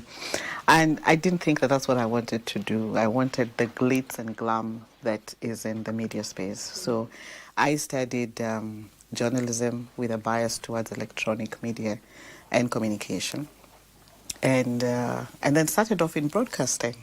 So one of the places that I spent time at is, this particular station where you're from, the Kenya Broadcasting Corporation, which helped me a lot in honing my journalism skills and gave me a sense of direction. I also spent some time at the Nation when they started their broadcasting division, where we were doing a lot of research to inform the production of current affairs programming. And then I think the media just became too hot. Looking at the inspiration that I drew from my family, I thought, why not, pursue other things? I got a scholarship to go into a master's program, and that sort of propelled me to get into the academy. So as I was taking my master's program, I also had an opportunity to teach, of course, under the tutelage of seasoned academics. And that, sort of made me divert from the media into the academy. My main motivation for that, of course, was to make my mother happy, because she felt teaching was a noble profession. But then I also had a genuine passion in knowledge transfer. Working with young people and helping them learn and study was quite exciting. I know at AKU currently at GSMC we work a lot more with graduate students who are people who are working in the industry. But just that passion to be able to transfer knowledge, kept me going. And I think just being in an environment of continuous learning, I love taking risks. And I think what the academy does is that every new day is different. It's not prescriptive. It's different, and you're always learning. When you think you know something, you just discover that you know very, very little. So being in that space where I'm continuously learning and I'm being challenged by my students and my peers and doing research is a thrill, really. It's very exciting. That's essentially what I do every day. But I consider myself an adaptive leader in the sense that, things change every day. And what you think you realize you don't. There's quite a lot of change and transformation that's happening on a day-to-day basis. And so my leadership style is highly adaptable. I adapt to different situations, to different environments, to different contexts, to different challenges on a day-to-day basis. So I wouldn't say that, this is my style and this is the way that it works. I look at every situation and every conversation that I have, and I see how best to lead, within that context. So if we're looking at, what term that would be, then I consider myself an adaptive leader. So I'm actually living the challenge right now. I'm actually right at front and center of a challenge within the leadership role that I currently hold. And why do I say that? I am leading a school at a time when the media and the leadership role that I currently hold. And why do I say that? I am leading a school at a time when the media and communication industry is going through a lot of change and transformation. A lot of the business models as we've known them that have sustained media have been upended, Technology has disrupted a lot of the things that we would do and how we knew how to do stuff in media. And yet you have students who enroll into your programs. They're coming from that space. And they want an environment where they can learn, unlearn some of the things that they've always known how to do, and also learn, new advancements and innovations that then they can take back almost immediately into their everyday work environments, because we basically have students who come from the newsrooms, who come from media organizations into the classroom and then go back tomorrow the next morning. So the challenges that they're bringing to us are not abstract. It is what they're encountering in their everyday work environment. Now, you can imagine if you're leading a school that is supposed to sort of provide some answers or a sense of direction to these people, and they're coming to you with a lot of expectation. So one of the ways in which we have navigated that is that, one, we recognize that our students are not your typical students. They are partners in the whole learning environment. Now, what does that mean? That a lot of the experiences that they're bringing into the classroom enrich the discussion. But two, also ensuring that we have the right faculty profile. And I must say that at TKU or at GSMC, one of our strengths is the quality of faculty that we have, whether it's local or international faculty. So ensuring that we have the right pool of teachers, recruiting, the right faculty who are then able to help in answering some of those questions or unraveling those challenges that the students are presenting. The other thing is that, allowing for professionals to be part of that discourse that's happening in the classroom. So we have professors of practice who help in showing, the practice side of a lot of the issues that our students are bringing into the classroom. And the other thing is encouraging the students to stay the course and to see the value of the work that they're doing. Practicing journalism at a time of great disruption, at a time when misinformation is a headache for everybody, and also just allowing them to, or showing them why what they do is important and why it's valuable. So it's a challenge, but it's one that is not insurmountable.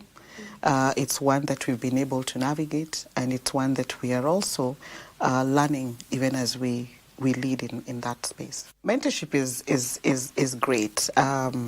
You are privileged to be working with some of the people who mentored me as a young girl right out of university. Mary Daraja is one of them. And mentorship is extremely important because oftentimes for women, in a lot of the spaces that we are working in, you find that they are more male than women. Within the media space, research has shown that in a typical news setup, you're likely to find almost 70% male and 30% women. The scales are tipping, but very, very slowly. And one of the things that we are doing as the Graduate School of Media and Communications is, one, through the training and education and professional development, that we then are equipping, a huge percentage of women to be able to have the confidence and the credentials to take on, those leadership roles. So mentorship is important because, one, women are able to see what's possible. When they can see women leaders, then they can aspire to be in those positions because they can see that somebody has done it. But one of the things that I always say is that for those of us in these positions, there are lots of books that have been written around, shattering the glass ceiling for women. And I always say that, it might look easy at face value, but it isn't, So it's important that as part of that mentorship, that for those of us in these positions, that we're also vulnerable enough to let those younger women understand and appreciate the challenges that come with being in those positions. That whereas it might look doable at face value and it might look easy, it doesn't come without challenges. But also providing an opportunity for young women to be able to network. And that networking is critical, because then you establish relationships and contacts, and you know then people who can say your name in a room and say, I think for this assignment you can trust Christine, or you can trust Regina, or you can trust, person X to be able to do it. If you're not in that space where you're being mentored and being coached, then you're not going to have the people who are going to say your name in the room where the decisions are actually being made. In my life, my own personal story is one that is where it is today because of a lot of women who have held me have held my hand, have supported me. I work with a team of brilliant women across all ages, and they support the work that I do. And so I see them more as partners, When I got into the academy, my first boss was a woman. I had no idea what it means to stand before a class of 60 students and deliver a lecture. And I walked out of our class and I said, I'm not doing this again. I can't have 120 eyes looking at me and hoping that I'll tell them something that they can go out and use at the end of the day. So, but she nudged me on, and her name was Mary Kizito, nudged me on, encouraged me, supported me. So throughout my life, my PhD supervisor, Professor Ann Miller, is a woman. So I've had very, very strong women mentors.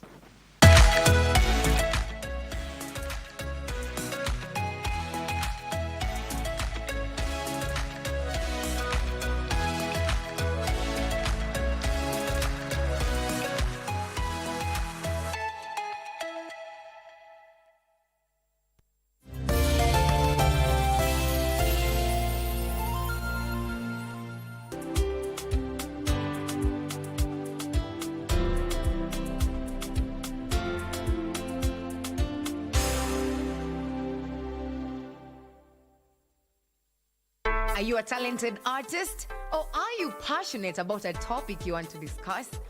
But money can be very hard to find for an upcoming artist.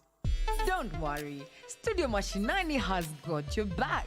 Sign up on ajira.co.ke to book a session with your music and video producers across the country. Work on your music, jingles, spoken words, and even podcasts to realize your dream. All for free. Studio Mashinani, Radani Talent.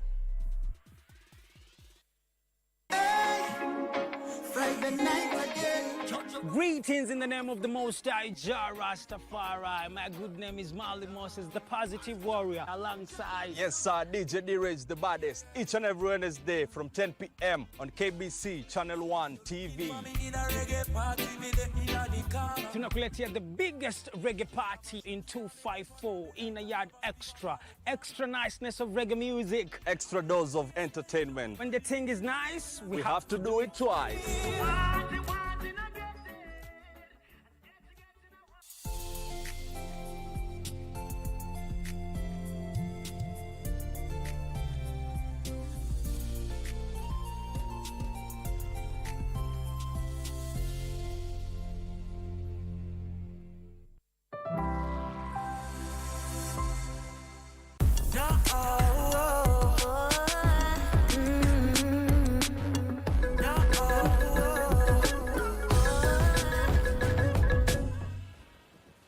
We return to Africa for our next report about a creature that definitely does know how to wait, crocodiles. Now, most people are afraid of these very patient primeval predators. They often doze all day in the water and then suddenly strike their prey at lightning speed. But in Paga town, northern Ghana, crocodiles are considered sacred and locals are worried about their health. This is Paga, a town in northern Ghana. If you want to wake the souls of the dead, you need to bring a live chicken. According to the legend, the souls of the ancestors live on inside the crocodiles lurking in the village pond. They're actually a surprisingly friendly bunch. If you talk to it, it will hear you. If you they walk hear in, language. you tell him, if it is moving and you ask it to lay down, when it goes anywhere and you call it back, it will obey. It won't move again. It will land down. It won't go again. More than 100 crocodiles live in the pond. Some of them are at least 80 years old, but despite their venerable status, they're not doing well. The pond is full of plastic waste, and it's also drying up. Isahaku Mahama has been bringing tourists here for a long time. They come to see the tame crocodiles. The visitors bring in a lot of revenue for the town. But Mahama says things are changing. In those days, there were a lot of trees around here, but because there were no houses around, due to that, there was enough trees, and then the place was so bushy, and then you can see the environment green. But now, because of the climate change, and then at the same time, the people encroaching the lands, so it's make the place to change like this. Suleimana Alidu is also worried about environmental degradation. Whenever he